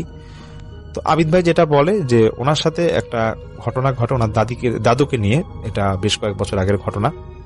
তো সেদিন উনি ওনার দাদুকে বলে, দাদু তুমি তো প্রতি রাতে এরকম মাছ ধরতে যাও, তো আজকেও আমি তোমার সাথে মাছ ধরতে যাব। ওনার দাদু ছিল খুব ধার্মিক এবং সেই দাদু নাকি 40 বছর ইমামতি করতো এবং ওনার সাথে নাকি মাঝে মাঝে কিছু জিনদের কথাবার্তা হতো এবং দুই একটা ভালো জিন ওনার সাথে সবসময় থাকতো। তো ওনারা এরকম সে সারাদিন ঘুমায়, যেহেতু রাতে মাছ ধরতে যাবে, সে আবিদ ভাই এবং ওনার দাদু সারাদিন ঘুমায়। তো রাতে 8:20 ওনারা নাকি নৌকায় উঠে যে নদীতে মাছ ধরতে যাবে, নদীর পারে পারেই নাকি ওনারা মাছ ধরছিল। তো মাছ ধরতে ধরতে ভালোই মাছ ওনাদের নৌকা এসেছিল, নদীতে কোনো একটা স্রোত ছিল না, খুব শান্ত ছিল সেই মুহূর্তে। তো একটা মুহূর্তে যেটা ঘটে যে ওনার দাদু বলতেছে সেই আবিদ ভাইকে বলতেছে যে আবিদ এক কাজ কর, আমরা একটু সামনের দিকে যাই, একটু সামনে যাই, ওইখানে ভালো মাছ পাওয়া যাবে, এখানে বড় বড় মাছ পাওয়া যাবে, একটু মাঝ নদীর দিকে যাবো চল। তাই বলছে হ্যাঁ দাদু সমস্যা নাই। তখন নাকি প্রায় 10:30-11টা বাজবে। ওনারা মাছ নদীর দিকে যায় এবং মাছ ধরতেছে। ধরতে ধরতে একটা বার যখন জাল ফালাবে বড় মাছ ধরার আশায়, তখন জালটা নাকি উঠতেছিল না। তখন সেই আবিদ ভাই বলতেছে দাদু জাল যদি না উঠে এক কাজ করো, জাল ফালায় দাও, জাল ফালায় চলে যায়। মানে আবিদ ভাই নাকি তখন একটু ভয় লাগতেছিল, যেহেতু জাল ফালাইছে মাছ নদীতে উঠতেছে না। দাদুর কথা হচ্ছে যে না, জাল ফালাইছে, মাছ নিশ্চয়ই আছে, এখানে মাছ পাবোই। তো আবিদ ভাই আমাকে যেটা বলে যে ভাইয়া প্রথম পর্যায়ে কিন্তু আমাদের আশেপাশে যে একটা নৌকা ছিল, কিন্তু মাঝ নদীতে যখন আমরা গেছি তখন আমাদের সাথে শুধু টর্চ লাইটের আলো আর আশেপাশে কোনো নৌকা বা কিছুই নাই। তখন দাদুর মধ্যে মানে খুব জিদ কাজ করতেছিল যে জাল ফালাইলাম, জাল উঠবে না কেন, আর এখানে তো আশেপাশে অন্য কেউ জাল ফালাইছে, এরকম হইতেই পারে না। তখন দাদু বলতেছে জাবিদ তুই এক কাজ কর, তুই একটু নৌকায় বস, আমি ঝাঁপ দিয়ে দেখতেছি যে কি সমস্যা। তখন নাকি তিনি ঝাঁপ দেয় এবং 2-3 বার উনি মানে ডুব দিচ্ছিল। 2-3 বার ডুব দেওয়ার পর 4 নাম্বার কি 5 নাম্বার বার হবে যে ডুব যখন দেয় আর উঠতেছে না। তখন আবিদ ভাই প্রচন্ড ভয় পেয়ে যায়। উনি ভাবতেছে যে দাদু আবার ডুবে গেল নাকি, কোথায়, কোনো সারা শব্দ নাই। অনেক টর্চ মারতেছিল, কোনো উপায় খুঁজে পাচ্ছিল না। দেখতেছে যে দাদু উঠতেছে না, এদিকে জালও টানতেছে, জালও আসতেছে না। তো আবিদ ভাই নাকি সাহস দেখায়, উনি করে কি যে নিজে থেকেই নাকি লাভ দেয়, যে দেখতেছে, ঝাঁপ দেয় আর কি সেই নদীতে, যে দেখবো, মানার কথা বাঁচি মনে আগে দেখে দাদুর কি অবস্থা আমি দেখবো। যখন তিনি ঝাঁপ দেয় তখন তিনি কি দেখতেছে যে ওনার দাদুর বেশি নয়, অল্প একটু নিচেই বসা অবস্থা, এবং চোখ দুইটা ওই টর্চ লাইটের আলো যেরকম, চোখ দুইটা এরকম আলো বের হচ্ছিল। আবিদ ভাই নাকি কোন রকম আবার উপরে উঠে আসে, এবং উপরে উঠে উনি ভাবতেছিল যে আমি কি দেখলাম। আবার উনি ডুব দেয়, দেখতেছে না, একই জিনিস দেখতেছে। দেখার পর তিনি আর কিছুই বলতে পারবেন। আবিদ ভাই কিছু বলে যে ভাই আমি আর কিছুই বলতে পারবো না। আমি অনেকক্ষণ পর আমার সেন্স আসে, তখন আমি দেখি যে আমার পাশে দাদু শুয়ে আছে, আমরা দুজনই নৌকার উপরে, এবং দাদুর তখন সেন্স ছিল, মাত্র সেন্স আসছে, এবং আমার তো সেন্স আসে। তখন দাদু আমাকে জড়ায় অনেক কাঁদতেছিল এবং বলতেছে চল কোন রকম নৌকাটা পারে নিয়ে যায়। তখন ওরা নাকি নৌকা পারে নিয়ে যায়, এবং আবিদ ভাই বলে যে ভাই আমার তো সব কথা মনেই ছিল, কিন্তু পারে আসার পর দেখতেছি যে আমার এবং দাদুর দুজনের কাপড়ের শুকনা, কোনো ভিজা না, এবং যেটা হচ্ছে যে আমাদের যে মাছগুলা ছিল একটা মাছও নাই। শুধু দাদু আমাকে জড়ায় ধরে কাঁদতেছে, বলছে নাতি বাসায় চল, বাসায় গিয়ে বাকি কথা বলবো, এখন আর কিছু বলবো না, মনটা ভালো নেই। তখন আবিদ ভাইয়ের ওরা ঘড়িতে দেখতেছে প্রায় 2:40 বাজে। আবিদ ভাই এবং দাদু অনেক ভয়ে ভয়ে বাসায় যায়, এবং যে যার রুমে পরে শুয়ে পড়ে। সকালবেলা সবাইকে নিয়ে তারপর সেই দাদু বলতেছে যে আবিদকে নিয়ে গতকাল মাছ ধরতে গেছিলাম, মানে আল্লাহর অশেষ রহমত যে আমার সাথে যে ভালো জিনটা আছে সে আছে দেখে আমি বেঁচে গেছি। তখন সেই দাদু বলতেছে যে আমি যখন ওই জাল ফালানোর পর উঠতে পারতেছিলাম না, তো আমি যখন নিচে ডুব দিতেছিলাম দেখতেছি যে একটা কি জানি আমাকে পা ধরে টানতেছে পানির নিচ থেকে। তখন আমার সাথে যে ভালো জিনটা আছে সেই জিনটা নেহাত আমাকে বাঁচাই দিছে, এবং অনেক কষ্ট আমরা বেঁচে পড়ে এখান থেকে ফিরি। আবিদ বলে যে ভাই এরকম একটা ছোট ঘটনা আমি শেয়ার করলাম, এটা আসলে আমার জীবনে একটা অনেক বড় ভৌতিক ঘটনা, এটা ঘটে আমার দাদু এবং আমার সাথে। তারপর থেকে আবিদ ভাই মাছ ধরতে যায় না। তো গত 1 বছর আগে ওনার দাদু মারা গিয়েছে। আবিদ ভাই দোয়া চাইছেন ওনার দাদুর জন্য, আশা করি আপনারা সবার জন্য দোয়া করবেন। তো এখন আরেকটা ঘটনা আমি শেয়ার করব, এটা যিনি আমাকে পাঠিয়েছেন তিনি তার নাম প্রকাশ করতে মানা করেছেন, দেখে নাম প্রকাশ করছি না। তো সেই ভাই বলে যে ওনার দাদা বাড়ি এবং নানা বাড়ি দুইটাই খুব কাছাকাছি ছিল, এবং দুই বাড়িতেই নাকি জিনদের আনাগোনা ছিল। এটা আসলে কোনো একটা এক্সপিরিয়েন্স উনি যেটা বলে, যেটার সম্মুখীন যেটা তিনি হয়েছিলেন সেটা আমি শেয়ার করব। তো সেই ভাইয়ের ছদ্মনাম দিচ্ছি আমি মাসুদ। তো মাসুদ ভাই বলে যে ওনার তখন জন্ম হয় নাই, ওনার মায়ের পেটে তিনি যখন ছিলেন তখন নাকি প্রায় রাতে ওনার যে দাদা বাড়িতে উনি যে থাকতো, তো ওনার ফুফু নাকি থাকতো অনেক দূরে, মানে ও ফুফুর বাসা ছিল, ফুফু তো শ্বশুর বাড়িতে থাকতো, অনেক দূরেই থাকতো। তো সেই ফুফু নাকি প্রায় রাত্রে 12টা-1টার দিকে নাকি এসে আমাদের বাড়ির পাশে এসে, ওই মাসুদ ভাইরা যে মাসুদ ভাইয়ের মা এবং বাবা যে বাসায় রুমে থাকতো, বাসার সেই রুমের বাইরে এসে নাকি কান্নাকাটি করে করুণ সুরে ডাকতো। তো মাঝে মাঝে নাকি ওনার বাবা যেতেও চাইতো, যে দেখি যে কি ব্যাপার, কে এটা। তখন প্রায় সময় নাকি ওনার মা টান দিয়ে নিয়ে আসতে বলতো, সেগুলো খারাপ জিনিস দেখতে হয় না, দেখতে যায় না, এরকম ডাকতেই পারে। যাই হোক, তো তারপর হয়তো বুঝেছিল যে বাসায় কোনো একটা সমস্যা আছে। তো মাসুদ ভাইয়ের মাকে তখন ওনার বাবা পাঠায় দেয়, বলছে ঠিক আছে তুমি এক কাজ করো, তোমার বাবার বাসায় চলে যাও। তো পরে মাসুদ ভাইয়ের মা ওনার মাসুদ ভাই পেটে থাকা অবস্থায় পরে ওনার নানি বাড়ি এসে পড়ে। নানি বাড়ি আসার পর নাকি এরকম উল্টাপাল্টা অনেক কিছু দেখতো। তখন তার নানি বলতো যে দেখ, হয়তো তুই এরকম অসুস্থ যেহেতু, তোর বাচ্চা হবে যেহেতু, তাই খারাপ কিছু হয়তো তোকে ডাকাডাকি করছে। তো যাই হোক, তারপরে নাকি প্রায় সময় সেই মাসুদ ভাইয়ের মা ওই ওনার জন্ম হওয়ার আগ পর্যন্ত, মাসুদ ভাই জন্ম হওয়ার পর্যন্ত ওনার মায়ের সাথে ঘুমাতো। তারপর তো মাসুদ ভাইয়ের জন্ম হয়, খুব একটা সমস্যা নাকি হয় না। কিন্তু উনি ছোটবেলা থেকে শুনে আসছে যে ওনার দাদি বাড়িতে এবং নানির বাড়িতে এরকম জিনদের আনাগোনা আছে। তো একদিন ওনার যখন বয়স আস্তে আস্তে বাড়তে থাকে, তখন নাকি 6 কি 7 বছর হবে, মাসুদ ভাইয়ের তখন বেশ বুঝ আছে। তো উনি প্রথম সেদিন এরকম খারাপ কিছু একটা দেখে, খারাপ হোক বা ভালো হোক, যেটা জিনের জিন জাতীয় কিছু একটা উনি দেখে। উনি ওনার দাদু নানুর কাছে শুনেছিল যে জিন নাকি আগুন আকৃতির হয়, যখন আসে আগুন আকৃতির হয়। তো সেদিন রাত্রে 11টা, গ্রামের 11টা তো অনেক রাতের মতো। তো সেদিন রাত 11টায় তখন নাকি ওনারা বাসায় বসে সবাই টিভি দেখছিল ওনার দাদু বাড়িতেই। তো টিভি দেখার একটা মুহূর্তে কারেন্ট চলে যায়। তো ওনার চাচা বলতেছে যে মাসুদ তুই এক কাজ কর, ওই টিভি প্লাগটা খুলে দে। জানলার পাশে নাকি প্লাগটা ছিল। তো প্লাগটা যখন তিনি খুলতে যাবে, খুলে নাকি জানলার দিকে তাকাচ্ছে, পাশে নাকি একটা বেশ বড় একটা গাছ ছিল। মাসুদ ভাই দেখে যে আগুনের আকৃতির, গোলাকৃতির কিছু দুইটা আলো এসে ওনার সেই গাছের মধ্যে এসে মিশে গেছে। এবং এটা উনি বলে আমি স্পষ্ট দেখি, আমি যদি চোখের ভুল দেখতাম তো একটা কথা। তখন সঙ্গে সঙ্গে এসে আমার মাকে বলি, মা বলতেছে যেগুলো এরকম ঘটেই বাবা বাদ দে। তারপর ওনার যখন ক্লাস 8-এর উনি ফাইনাল পরীক্ষা হবে, মাসুদ ভাই বলে যে ভাই মাঝে মাঝে আমার বাড়ির কাছে একটা আঙ্কেল আছে, সেই আঙ্কেলের বাসায় পড়তে যেতাম। তো সেখানে একটা ঘটনা ঘটে যে আমি একদিন আমার অঙ্ক পরীক্ষা, তো আমি অঙ্ক পরীক্ষার আগের দিন আমি অনেক রাত ধরে ওই আঙ্কেলের কাছে পড়তেছিলাম। বলছে বেশিক্ষণ দূরত্ব না, মানে 5 মিনিট হয়ে গেলে আমাদের বাড়ি, কিন্তু আশেপাশে বেশ গাছপালা সেই রাস্তায়। তখন যেটা ঘটে যে সেই মাসুদ ভাই নাকি সেই আঙ্কেলের বাসায় উনি পড়ালেখা করে রাত 12টার দিকে যখন বাসায় যাবে, তো সেই আঙ্কেল বলতেছে মাসুদ তুমি একা যেও না, আমি তোমাকে পৌঁছায় দিই। তখন মাসুদ ভাই বলতেছে যে না সমস্যা না, আমি অল্প রাস্তা যেতেই পারবো। কারণ উনি নাকি মাঝে মাঝে এরকম রাতে আসতো, ওই পড়ালেখা যদি কখনো বেশি রাত করে পড়তে হতো এরকম নাকি উনি আসতে লেট হতো না। তো সেদিন যেহেতু অঙ্ক ছিল তো একটু রাত লেট হয়ে গেছিল।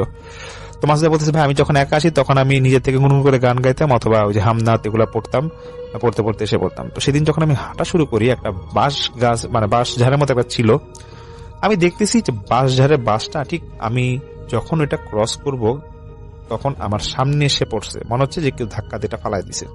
তখন নাকি মাসুদ ভাই দেখে প্রচন্ড ভয় পেয়ে যায় এবং উনি জোরে জোরে 4 কুল পড়তেছিল।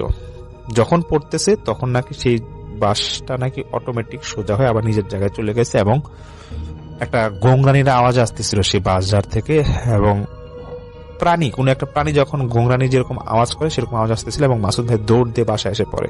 ওনার মাকে তিনি আবার জানায়, মা বলতেছে দেখ জায়গাটা তো ভালো না, এরকম ঘটতেই পারে।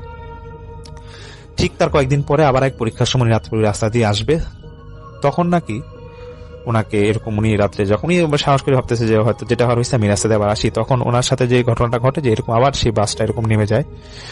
সেদিন উনি কিছুই বলতে পারতেছিল না জন্য কি হয়েছে, বলছে ভাই আমার সাথে কি ঘটলো বুঝলাম না, মনে হচ্ছে আমাকে কিছু একটা ধরছে আমার ঘাড় বরাবর, এবং আমার তখন প্রায় সেন্স নাই। শুধু যখন সেন্স আসে দেখতেছি যে চারপাশে অন্ধকার, আমার একটা দুঃসম্পর্কের দাদু আমাকে মানে কোলে নিয়ে রাখছে, মানে ওনার ঠিক আঁটুটার মধ্যে রানটার মধ্যে কোলে নিয়ে রাখছে এবং বলতেছে যে মাসুদ তুমি রাস্তায় কি করতেছিলা? তখন বলতেছে যে দাদা আমি বলতে পারবো না, আপনি আপনাকে কিভাবে পাইলেন? বলতেছে তুমি এখন জানো যে রাত কয়টা বাজে? এখন রাত 1:30 বাজে, আর তুমি এখানে এখন কি করতেছো? তখন মাসুদ ভাই বলে যে ভাই 1:30টার সময় আমি আরো ঘন্টাখানিক আগে না আসার কথা, কিভাবে কি হয়েছে বলতে পারবো না। সে দাদু বলতেছে যে তোমার মাথাটা নিচু অবস্থায় ছিল এবং পাটা উল্টানো অবস্থায় গাছের এখানে পড়েছিল, এখন কিভাবে পড়েছিল কিছু বলতে পারবো না, চলো তুমি বাসায় দিয়ে আসি তোমাকে। তখন মাসুদ ভাইকে তখন বাসায় দিয়ে আসা হয়, ওনার মায়ের কাছে দিয়ে আসা হয়। তো ওনার মা বলতেছিল যে মাসুদ ভাই বলতেছিল ভাই আম্মা মনে করছে হয়তো আমি আঙ্কেলের বাসার কাছে থেকে যাবো, কারণ মাঝে মাঝে আমি রাত হয়ে ওখান থেকে যেতাম। তো তারপর হুজুরকে দেখানো হয়, কারণ আমার তারপর থেকে বেশ কয়েকদিন অসুস্থ ছিলাম, হুজুর দেখানো হয়। মাসুদ ভাই বলে যে ভাই হুজুর দেখানোর পর হুজুর বলে যে সবসময় যে এই রাস্তাতে আসা যাওয়া করতে এই জন্য নাকি খারাপ কিছু নজরে এসে পড়েছিল। এবং মাসুদ ভাই বলে যে ভাই আমি দেখতে মানে উনি একটু ফর্সা, তো বলতেছে অনেক সময় হুজুর বলে যে অনেক সময় ফর্সা মানুষ দেখলে খারাপ কিছু নজরে পড়ে সব রাস্তায়, আর এর জন্য নাকি মাসুদ ভাইকে উনি হুজুর কিছু পরা পানি বা ওনার যে আমল করার জন্য কিছু দেয়। তো মাসুদ ভাই তার পরবর্তী কোনো সমস্যা নেই, বলে যে ভাই আমি তো শহরে এসে পড়ি, তারপর কোনো সমস্যা হয় না, তবে আমাদের সেই গ্রামের বাড়িতে এখনো সমস্যা আছে এবং ওই ঝোপঝাড়ের আশেপাশে অনেক কিছু দেখা যায় এবং প্রায় সময় নাকি আগুনের ফুলকি দেখা যায়, যে বাড়ির আশেপাশে বা যে ঝোপঝাড় আছে এখানে এসে নেমে পড়তেছিল নাকি রাতের দিকে বেশি দেখা যায়। উনি আমাকে বলেছে যে হ্যাঁ আমাকে মাসুদ ভাই শেয়ার করেছে যে যদি কখনো সুযোগ হয় যাতে ওনাদের বাড়িতে গিয়ে এরকম আমরা কখনো গিয়ে লাইভ করি, এটা বলেছিল। যাই হোক যদি কখনো সময় হয় ইনশাল্লাহ মাসুদ ভাই এখানে যাবো। তো আশা করি আপনাদের আজকের ঘটনাগুলো বেশ ভালো লেগেছে।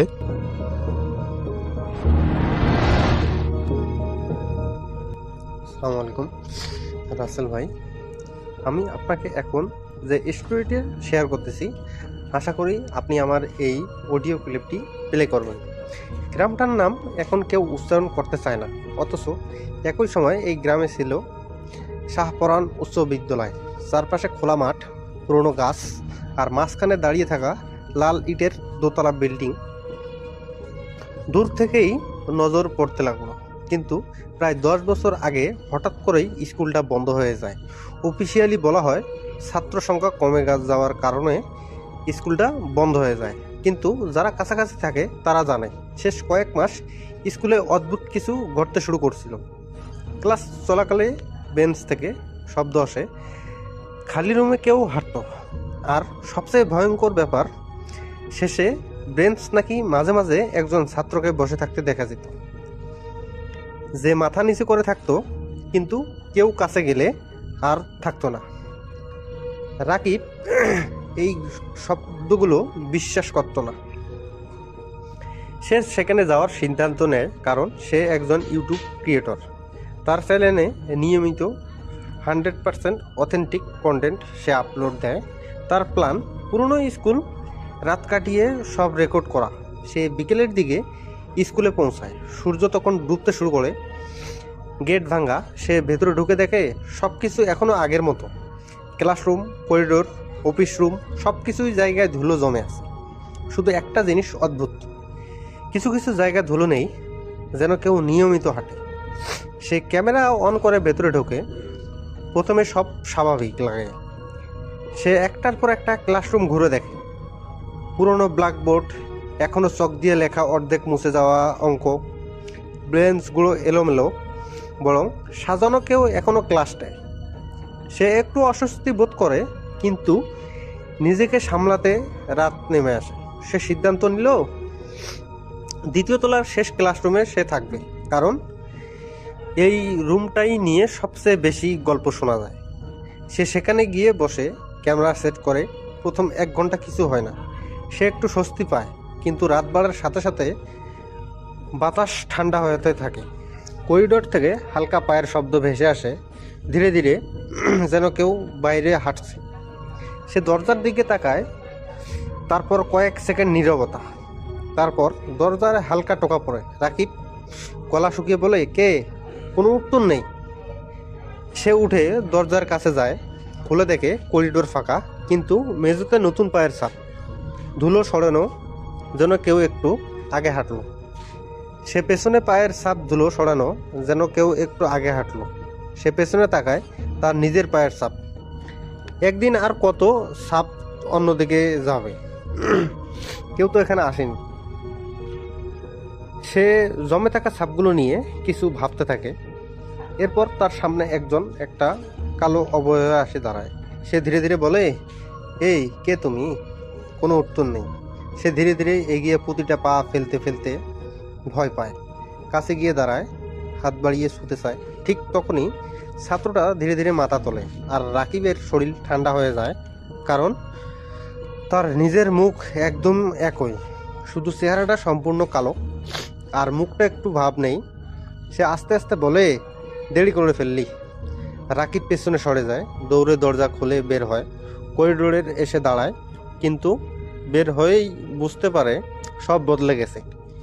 করিডোরটা লম্বা হয়ে গেছে, লাইট নেই, দেয়ালে কালচে, আর সব দরজা খোলা। প্রতিটা রুমের ভেতর অন্ধকার। সে দৌড়তে থাকে, কিন্তু করিডোর শেষ হয় না। একই জায়গা বারবার ফিরে আসে। সে হাঁটতে থাকে। তখনই চারপাশ থেকে ফিসফিস শব্দ থাকে। দেয়াল থেকে, ছাদ থেকে, মেঝো থেকে, সব জায়গা থেকেই শব্দ আসছে। সে কান চেপে ধরে, কিন্তু শব্দ থামে না, বরং শব্দ আরও বাড়তে থাকে। সব দরজা একসাথে বন্ধ হয়ে যায়। তুই এখানেই থাম। সে চমকে উঠে। তারপর সে একে একে আবার দরজাগুলো খুলে যায়, আর প্রতিটা দরজার ভেতর সে দেখে একজন করে মানুষ দাঁড়িয়ে আছে। সবগুলোই তার মতো, একই মুখ, কালো চোখ। তারা একসাথে কথা বলে। একটা জায়গা খালি ছিল, রাকিব সেখানেই দৌড় দেয়। সিঁড়ির দিক যায়, নিচে নামতে থাকে, কিন্তু যতই নামে সে আবার দ্বিতীয় তলাতেই ফিরে আসে। সে বুঝতে পারে সে এখানে আটকে গেছে। তখনই করিডোরের শেষ থেকেই সে হাঁটতে শুরু করে, ধীরে ধীরে ধীরে ধীরে আসতে থাকে। তার পায়ের শব্দ পুরনো বিল্ডিং জুড়ে প্রতিধ্বনি হচ্ছে। রাকিব পেছাতে থাকে, দেয়ালে ঠেকে যায়। পালানোর আর কোনো পথ নেই। সে সামনে একজন এসে দাঁড়ায়, আর খুব আস্তে আস্তে বলে, এখানে কেউ হারায় না, শুধু বদলে যায়। হঠাৎ সব কিছু অন্ধকার হয়ে যায়। কয়েক সেকেন্ড পরে আবার আলো জ্বলে আসে, কিন্তু এবার রাকিব দাঁড়িয়ে আছে ক্লাসরুমে, শেষ বেঞ্চে বসে, মাথা নিচু করে। তার শরীর নড়ছে না। সে বুঝতে পারে সে নড়তে পারতেছে না।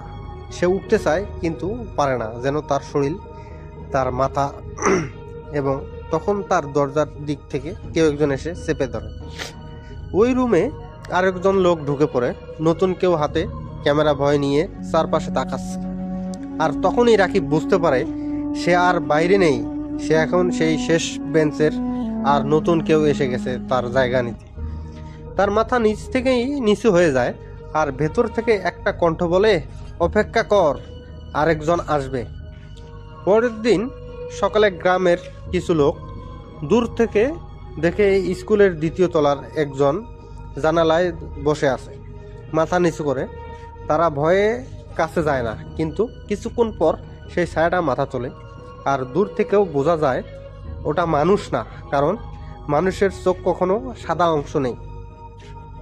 পুরনো কালো, আর সেই দিন থেকেই আবার নতুন করে কালো গল্প শুরু হয়। রাত থেকেই কেউ বলে তারা স্কুলের ভেতর ফিসফিস শব্দ শুনতে পারছে, কেউ হাঁটার শব্দ শুনছে, আর কেউ শপথ করে বলছে। শেষ ব্রেঞ্চে একজন বসে থাকে, একদম স্থির। আর যদি কেউ ভুল করে খুব কাছে যায়, সে আর আগের মতো ফিরে আসে না, কারণ সেই স্কুল সবসময় একটা সিট খালি রাখা হয় নতুন কারো জন্য। এই ছিল রাসেল ভাই আমার ঘটনা।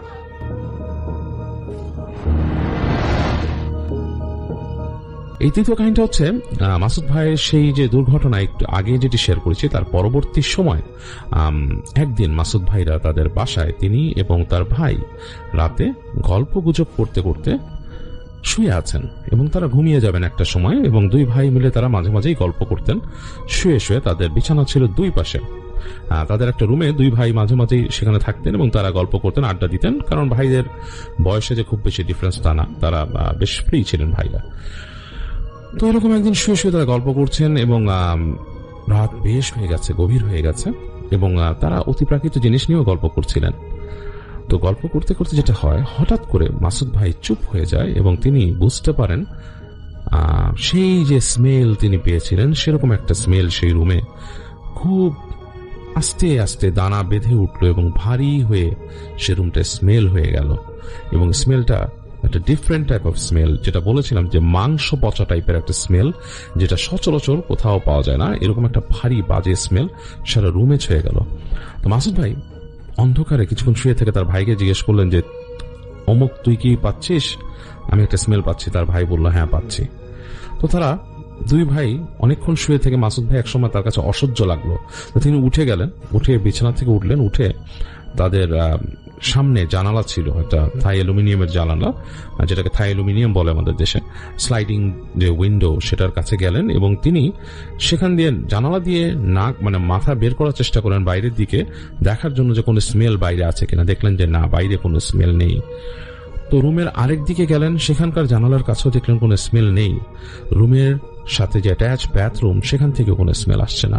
কিন্তু রুমের একটা জায়গা দিয়ে মনে হচ্ছে স্মেলটা ঘুরে ঘুরে বেড়াচ্ছে, লাইক কোনো একজন মানুষ যদি গায়ে কোনো নোংরা জিনিস নিয়ে হেঁটে বেড়ায়, আপনার আশপাশ দিয়ে গন্ধটা যেরকম আপনার নাকে বাড়ি মারবে সেরকমই বাড়ি মারছে, এবং তার ভাইরও মাঝে মাঝে লাগছে। তো একটা পর্যায়ে তারা দুজন উঠে গেল, উঠে যেয়ে বললো গন্ধের সোর্সটাকে বের করতেই হবে। তো দুই ভাই মিলে তারা যেটা করলো, মানে বেরিয়ে এলো করিডোরে, এবং করিডোরে এসে তারা দেখছে যে এইখানে গন্ধটা সেরকম নাই, কিন্তু গন্ধটা মনে হচ্ছে যে কেমন জানি মানে একটা যাওয়া আসার মধ্যে আছে, মানে মুভ করছে। তো যাই হোক, এরকম যখন তারা চিন্তা করছে, এই সময় তার কাছে মনে হলো যে তাকে পাস করে একটা বাতাসের মতো চলে গেল সামনে, এবং স্মেলটা সামনের দিকে চলে গেল। তো মাসুদ ভাই রোগ চেপে গেল যে আসলে স্মেলটা কোত্থেকে আসছে, সে বের করবেই নাকি এটাও কোনো অতিলৌকিক ব্যাপার কিনা, সেটাও সে চিন্তা করলো। এবং সে কি করলো, তার ফ্ল্যাটের দরজা খুলে নিচের দিকে নেমে আসলো। তিনি সিঁড়ি দিয়ে নামছেন, সিঁড়িতে কিন্তু কোনো স্মেল নাই। তিনি একটু অবাকই হলেন, সিঁড়িতে নাই, এবং নেমে আসলেন একদম সোজা তাদের জানালার সোজা যে বাইরের দিকটা, সেখানে গেলেন, সেখানেও কোনো স্মেল নেই। মানে যেই পরিমাণ স্মেল সেখানে ছিল, তার কাছে তাকে বলতে হবে যে স্মেলটা ভয়ঙ্কর রকমের স্মেল, মানে এটা তৈরি হওয়ার জন্য বিশাল একটা কোনো সোর্স দরকার, সেরকম কিছুই নেই। রাত অনেক হয়ে গেছে, গ্যারাজের লাইট প্রায় নেভানো, গ্যারাজের মধ্যে একটা বাতি জ্বলছিল এই পাশে, অল্প লাল বাতি, এবং সেটার আলো হালকা এই পাশে পড়ছে। তো তিনি তার ভাইকে নিয়েই গেছেন, বললো যে মানে একা যেতে তিনি সাহস পাচ্ছেন না, তো ভাইও আছে সাথে। তো এই পাশে চেক করলেন, কিছুই নাই। তো ভাইকে বললো আসলে ব্যাপারটা খুব অবাক করা না? বললো হ্যাঁ। ভাই তো বললো হ্যাঁ, যে একটু অবাক করে, আসলে স্মেলটা কোথাও নাই, বাসার মধ্যে নাই, বাসার বাইরে নাই, মানে তারা বাসার বাইরে এসে চেক করছে, সেখানেও নাই। তো গ্যারেজের এই মাথা আর ওই মাথাও তারা দুজন হেঁটে বেড়ালো, কোনো স্মেল পেল না। তো এই অবস্থা তখন সবকিছু চেক করে মাসুদ ভাইরা উপরে উঠে যাবে তখন। তো মাসুদ ভাইয়ের ভাই হাঁটছে আগে এবং তিনি পিছনে। তো যখন তিনি সিঁড়িতে উপরে উঠছে, হঠাৎ করে তার কাছে মনে হলো ঠিক স্মেলটা তার একদম পেছনে চলে আসছে। তো তিনি পেছন ফিরে তাকালেন সাথে সাথে, এবং পেছন ফিরে তাকিয়ে যেটা দেখলেন, একটা পিলার ছিল সিঁড়ির গোড়ায়, মানে সিঁড়ি থেকে একটু সামনে। সে পিলারের সামনে মনে হলো একটা কালো অবয়ব, ওই যে তিনি দেখেছিলেন সেরকম একটা কালো অবয়ব সেখানে দাঁড়ানো, কিন্তু সেটা ধোঁয়ার মতো কাঁপছে। লাইক আমরা যদি আগুন জ্বালাই, আগুনের উপরে কিন্তু একটা হিট ওয়েভ কাঁপে, সেরকম একটা কালো অবয়ব কাঁপছে, বেশ লম্বা একটা মানুষের মতো রূপ। তো মাসুদ ভাইয়ের বুকের মধ্যে ধক করে উঠলেন এবং তিনি প্রচন্ড ভয় পেয়ে গেলেন। খুব দ্রুত তার ভাইকে নিয়ে তিনি উপর উঠে গেলেন এবং উঠে গিয়ে ঘরে ঢুকে গেলেন, দরজাটা লাগিয়ে দিলেন, মানে বাসার দরজা লাগিয়ে দৌড়ে রুমে চলে আসলেন এবং রুমে এসে দেখলেন তখন কিন্তু কোনো স্মেল নাই রুমে, রুম কিন্তু স্মেল শূন্য। তাড়াতাড়ি বিছানা উঠে গেলেন, শুয়ে পড়লেন। তারপর যখন ঘুমিয়ে যাচ্ছেন গভীর রাত্রে আবার সে স্মেলটা তার রুমে আসলো এবং মনে হলো সারা রুম জুড়ে স্মেলটা বিচরণ করলো। তিনি ভয়ে আর কোনো শব্দ করলেন না, মাসুদ ভাই ঘুমিয়ে গেলেন। তো যাই হোক, এটা ছিল মাসুদ ভাইয়ের স্মেল নিয়ে বলা শেষ কাহিনী। কিন্তু কাহিনীটা হয়তো আপনাদের কাছে কতটুকু ভয়ের মনে হয়েছে আমি জানি না, তবে এতটুকু আমি বলবো যে স্মেল জিনিসটা কিন্তু ফর রিয়েল। এরকম ব্যাপার স্যাপার ঘটে এবং এরকম অতিপ্রাকৃত জিনিস, বিশেষ করে যেগুলো খুব খারাপ জিনিস, সেগুলো চলাফেরা করলে একটা বাজে স্মেল আসে। এটার অ্যাকচুয়াল প্রমাণ আমি নিজেও পেয়েছি অনেকবার, এবং আমি শুনেছি অনেক আলেমদের কাছে এই ধরনের জিনিস হয়, আসে। আর ওই যে হিট ওয়েভের মতো একটা জিনিস, সেটার আরেকটা কাহিনী আপনাদেরকে আমি বলি। সেটা আমার এক আত্মীয় দেখেছিল। তিনি তার বাসাটা হচ্ছে মিরপুরের কোনো একটা জায়গায়, এবং তিনি যেখানে থাকেন সেই জায়গাটা, মিরপুরের যে জায়গাটা ছিল বেশ নীরব নিথর একটা জায়গা, মানে আশেপাশে মানে খুব ঘন বসতি ছিল না সেই সময়। আশেপাশে অন্যান্য বিল্ডিং একটার থেকে একটা অনেক দূরে ছিল, বেশ ফাঁকা ফাঁকা প্লট ছিল। তো তিনি যেটা করেন, তিনি রাতের বেলা হঠাৎ করে রাত 8-9টার দিকে বাসা থেকে নিচে নামবেন, কোনো একটা কারণে তাকে যেতে হবে একটা দোকানে। তো বেশ একটু দূরে, মানে বাসা থেকে দূরে, এবং তাকে নামতে হবে সিঁড়ি দিয়ে। তো তিনি নামছেন সিঁড়ি দিয়ে। তো তাদের যে বাসার যে সিঁড়ি ঘর, সেখানে অনেক সময় টেনেন্ট যারা ছিল, ভাড়াটিয়ারা, তারা কি করতো, দরজার বাইরে তাদের ময়লার যে ব্যাগটা, মানে গার্বেজ ব্যাগটা, সেটা রেখে দিত ঠিক দরজার পাশে। তো এটা প্রায়ই হতো, এবং হাজার মানা করা সত্ত্বেও টেনেন্টরা শুনতো না। তো ওই দিন তিনি বাসার থেকে বেরিয়ে সিঁড়ি দিয়ে নামছেন। তো ওনার নিজের ফার্স্ট ল্যান্ডিং এ নামার পর তিনি সামনে যেয়ে দেখেন ময়লার একটা ব্যাগ রাখা, মানে পাশের ফ্ল্যাটের পাশে মানে একটা ময়লার ব্যাগ রাখা কেউ রেখেছে, এবং সেইখানে একটা বিড়ালের মতো, সেখানে কিন্তু লাইট আছে, আলো আছে, আলোতে দেখা যাচ্ছে একটা বিড়াল, কিন্তু ঠিক বিড়াল না, বিড়ালের মতোই অতটুকুই শেপ, কিন্তু সেটা মনে হচ্ছে আগুনের একটা মানে ফ্লেম, মানে হিট ওয়েভের মতো, মানে সেটার যে অবয়বটা মনে হচ্ছে ভৌতিক কোনো শরীর না, মানে সেটার কোনো অবকাঠামোটা শক্ত কোনো শরীর না, সেটা বায়বীয় শরীর, এবং সেটা এরকম কাঁপছে। এবং উনি যখন নাকি সিঁড়ির ল্যান্ডিং এ আসলো, সিঁড়িতে কিন্তু আর কেউ নাই, তিনি একা। হঠাৎ করে মনে হলো তার দিকে সেটা ফিরে তাকালো, এবং তিনি তাকিয়ে দেখলেন সেই যে বায়বীয় যে পদার্থটা, মানে সেই যে হিট ওয়েভের মতো দেখতে যে বিড়ালটা, সেটা দুটো চোখ আছে, জলজল করছে, একদম রাতে অন্ধকারে যেরকম জ্বলে সেরকম জ্বলছে ওই অল্প আলোতে সিঁড়ি ঘরের। তো তিনি কিছুটা ভয় পেয়ে গেলেন, যে আমার যে রিলেটিভ ছিলেন তিনি কিছুটা ভয় পেয়ে গেলেন। একবার ভাবছেন তিনি নামবেন কি নামবেন না, কিন্তু তার নামাটাও জরুরি ছিল, তিনি কোনো জরুরি কারণেই নামছেন। তো তিনি মনে করলেন বা তিনি বুঝতে পারলেন সেই যে বিড়ালটা সে কিছু একটা খাচ্ছিল, ময়লা বা সামথিং খাচ্ছিল সেখানে। তো উনি দোয়া পড়তে পড়তে এক এক পা করে সিঁড়ি দিয়ে নামলেন। সিচুয়েশনটা কিন্তু ভয়ঙ্কর, আপনারা কেউ যদি এরকম একটা সিচুয়েশনে পড়েন তাহলে বুঝবেন। তো তিনি দেখলেন তিনি যখন দোয়া পড়তে পড়তে এক একটা স্টেপ নামছেন, তখন সেই যে মানে জলীয় বাষ্পের মতো বিড়ালটা, এটা মানে বিড়াল বলবো না, তার কোনো কিন্তু আসলে শরীর নেই, বোঝা যাচ্ছে যে সেটা একটা হিট ওয়েভের মতো দেখা যাচ্ছে, কিন্তু এটার কিন্তু শরীর নেই, সেটা একটু একটু করে পিছিয়ে গেল। এবং তিনি যখন সিঁড়ির গোড়ে আসলেন, সেটা দোয়া পড়তে পড়তে সেই বিড়ালটা একটা দরজার সামনে যে সেটে গেল। তিনি যখন নাকি ওই সিঁড়ির ওই মানে চৌকিটা, সিঁড়ির যে ল্যান্ডিংটা ক্রস করে তাড়াতাড়ি নেমে গেলেন সিঁড়ির নিচে, তখন উনি দেখলেন ঘুরে সেই বিড়ালটাই আবার যে বসে সেই ময়লার ওখানে কিছু একটা খাচ্ছে, এবং বিড়ালটা এবার তার দিকে ফিরে তাকালো, চোখটা জল জল করছে, এবং মুখটা বের করে সে তার সদন্ত দেখালো, তার ভেতরে যে টুথগুলা।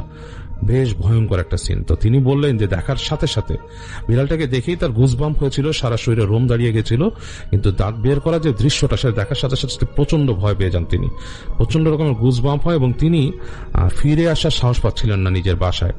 তিনি বাইরে গিয়েছেন, প্রতিটা মুহূর্তে তিনি ভয় পাচ্ছিলেন, এবং তিনি যখন পরে সিঁড়িতে উঠে আসেন, দোয়া পড়তে পড়তে ওঠেন, এবং সেই ল্যান্ডিং এর কাছে এসে তিনি আর বিড়ালটাকে দেখতে পান না।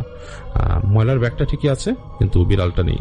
তো তিনি দোয়া পড়তে পড়তে আবার ওঠেন, এবং তার শরীর ওই দিন ভারী হয়ে গিয়েছিল। ভারী বলতে কেমন একটা ফিল করছিল সারা রাত তিনি দোয়া পড়ে তিনি ছিলেন সেই রাতটা। তো এগুলো কিন্তু একদম মানুষের লাইফের সাথে ঘটে যাওয়া, একদম মানে এই ঘটনাগুলোর মধ্যে কোনো রকমের সন্দেহ নেই। যিনি আমার সাথে শেয়ার করেছেন তিনি এক্স্যাক্টলি মানে তিনি এই কোনো কাহিনী মানে অন্যভাবে বলার কিছু না, তার সাথে যা ঘটেছে সেটাই তিনি শেয়ার করেছেন আমার কাছে। তো মানে এই ছিল এই যেটা বললাম যে মাসুদ ভাই বলেছে যে হিট ওয়েভের মতো কোনো কিছু দেখা, এবং এরকম আরেকটা এই যে কাহিনী, যে হিট ওয়েভের মতো দেখা আরেকটা কাহিনী আপনাদের সাথে শেয়ার করলাম। আর এরপরে বলতে চাই যে আরেকটা কাহিনী, এবং এই কাহিনীটা একটু হয়তো বড় হতে পারে, তারপর আমি শেয়ার করে ফেলি আপনাদের সাথে।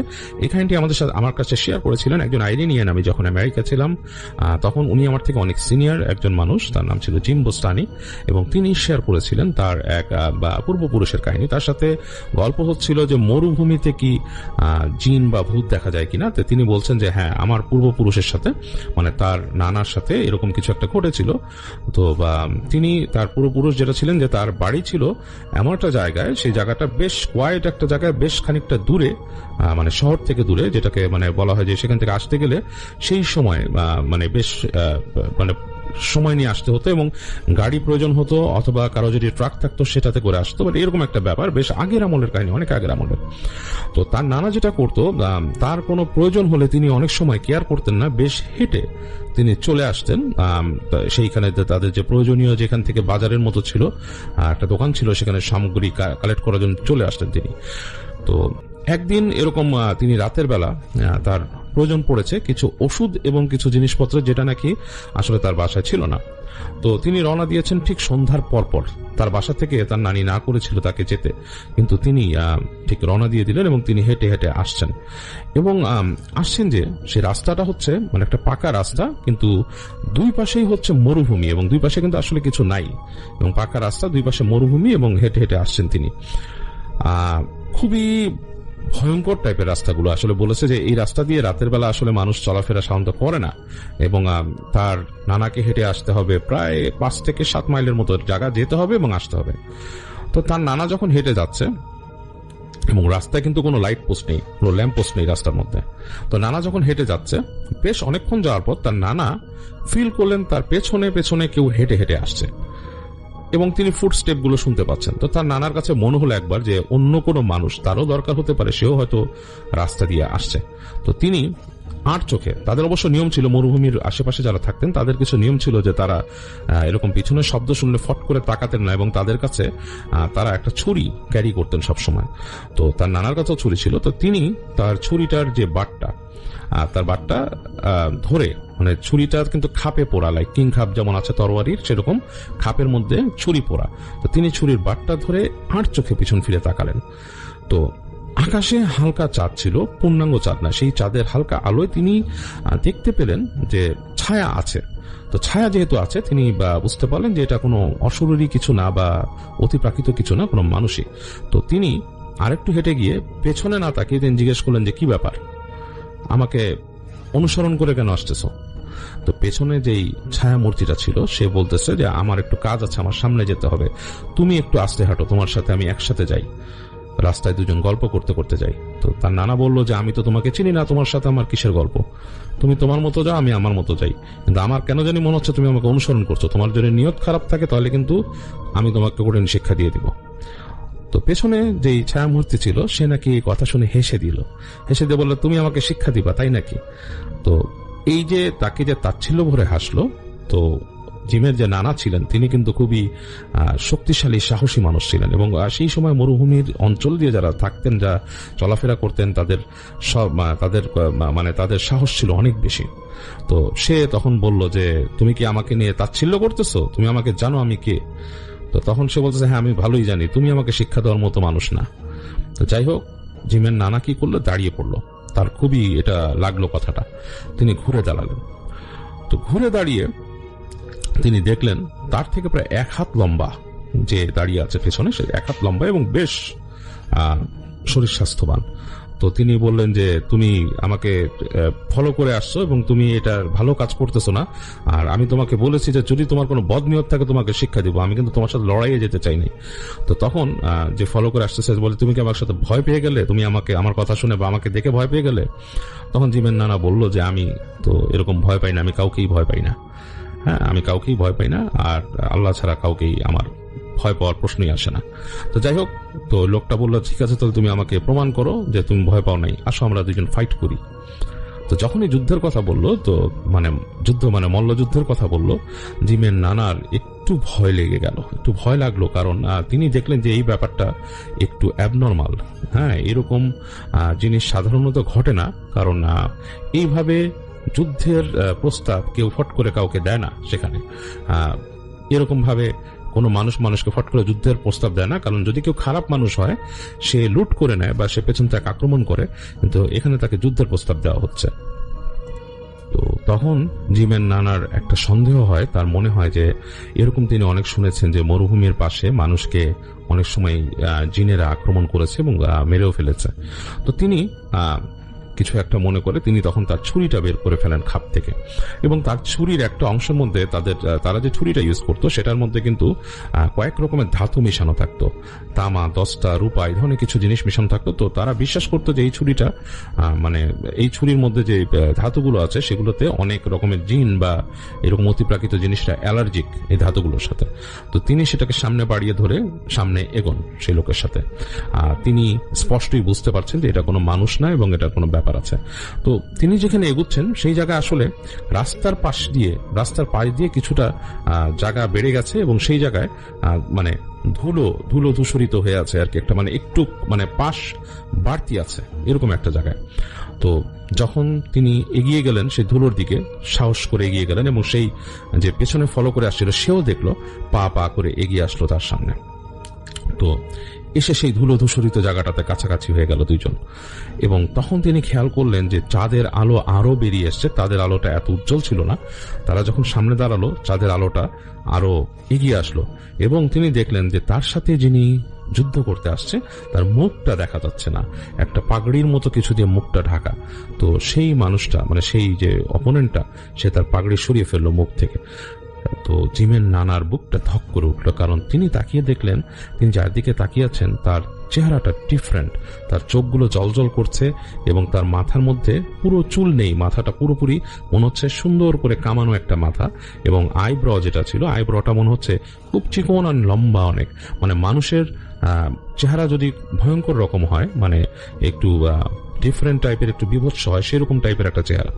এবং তিনি কিন্তু একটু মনে মনে দুর্বল হয়ে গেলেন, এবং তার এই দুর্বল হওয়াটা দেখেই মনে হয় তার অপোনেন্ট যে ছিল সে একটু হেসে দিয়ে বলে কি তুমি কি ভয় পাচ্ছ?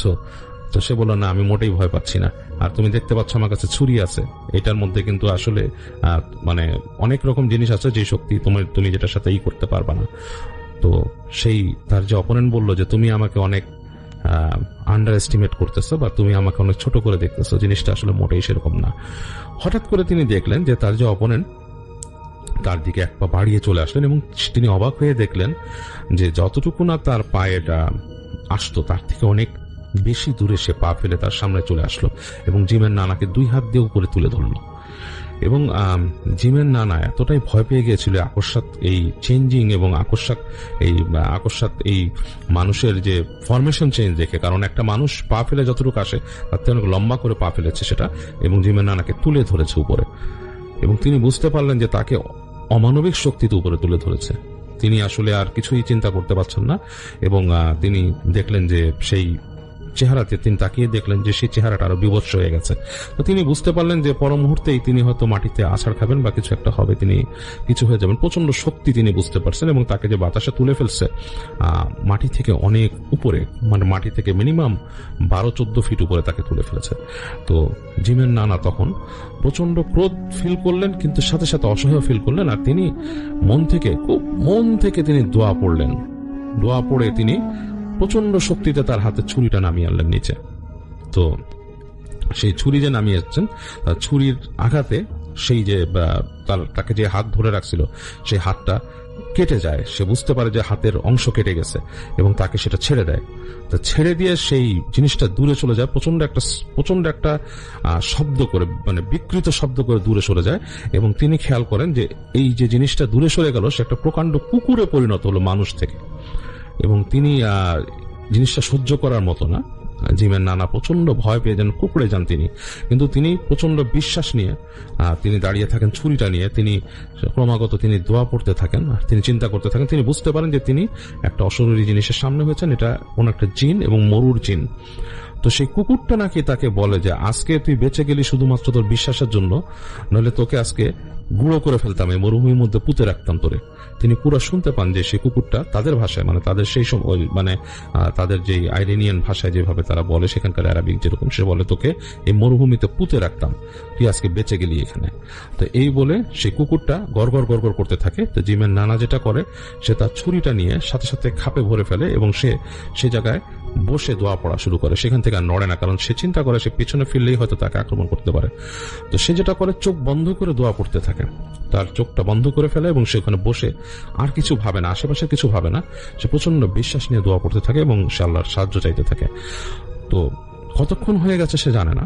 এক সময় জিমের নানা বুঝতে পারে যে মৃদুমন্দ বাতাস বইতেছে এবং তার আশপাশ দিয়ে কিছু একটা চলাফেরা করতেছে। তো একটা সময় সে বুঝতে পারে যে কেউ নাই আশেপাশে, তার জায়গাটা ফ্রি হয়ে গেছে। এবং তিনি তখন উঠে দাঁড়িয়ে তিনি আর ওই দিকে যান না, তিনি তার বাসার দিকে দোয়া পড়তে পড়তে ব্যাক করতে থাকেন। এবং তিনি ব্যাক করে চলে আসেন তার বাসায়। তো বাসায় ব্যাক করে চলে এসে তিনি তার স্ত্রীর সাথে কথা বলেন এবং তিনি সেই তার স্ত্রীকে তার ছোরা বের করে দেখান। এবং ছোরার মধ্যে তখনও কিন্তু ব্লাড লেগেছিল, ভেজা ছিল ছোরাটা, এবং সেই যে ফ্লুইড ছিল ছোরার মধ্যে, সেটাও কিন্তু কাইন্ড অফ লাইক মানুষের রক্তের মতোই ফ্লুইড ছিল এবং সেটা কালারটা একটু ডিফারেন্ট ছিল। এবং জিমের নানা তখন বলেছেন যে সেই যে জাতি জিনের সাথে যে তার নানা ফাইট করেছিলেন, সেখান থেকে তিনি বলেন যে তাদেরও ব্লিডিং হয় এবং তাদেরকেও মারলে তারা আঘাত পায়, যদি তাদেরকে আঘাত করা যায় সেইভাবে। তো তাদের পরিবারে নাকি সেই ছুরিটা অনেকদিন ছিল, তাদের একটা হেরিটেজের মতো, যে তার নানা যে জিনকে আঘাত করেছিলেন এবং জিনের সাথে লড়াইয়ে জিতেছিলেন সেই ছুরি দিয়ে। তো এই ছিল জিম বোস্তানির নানার কাহিনী।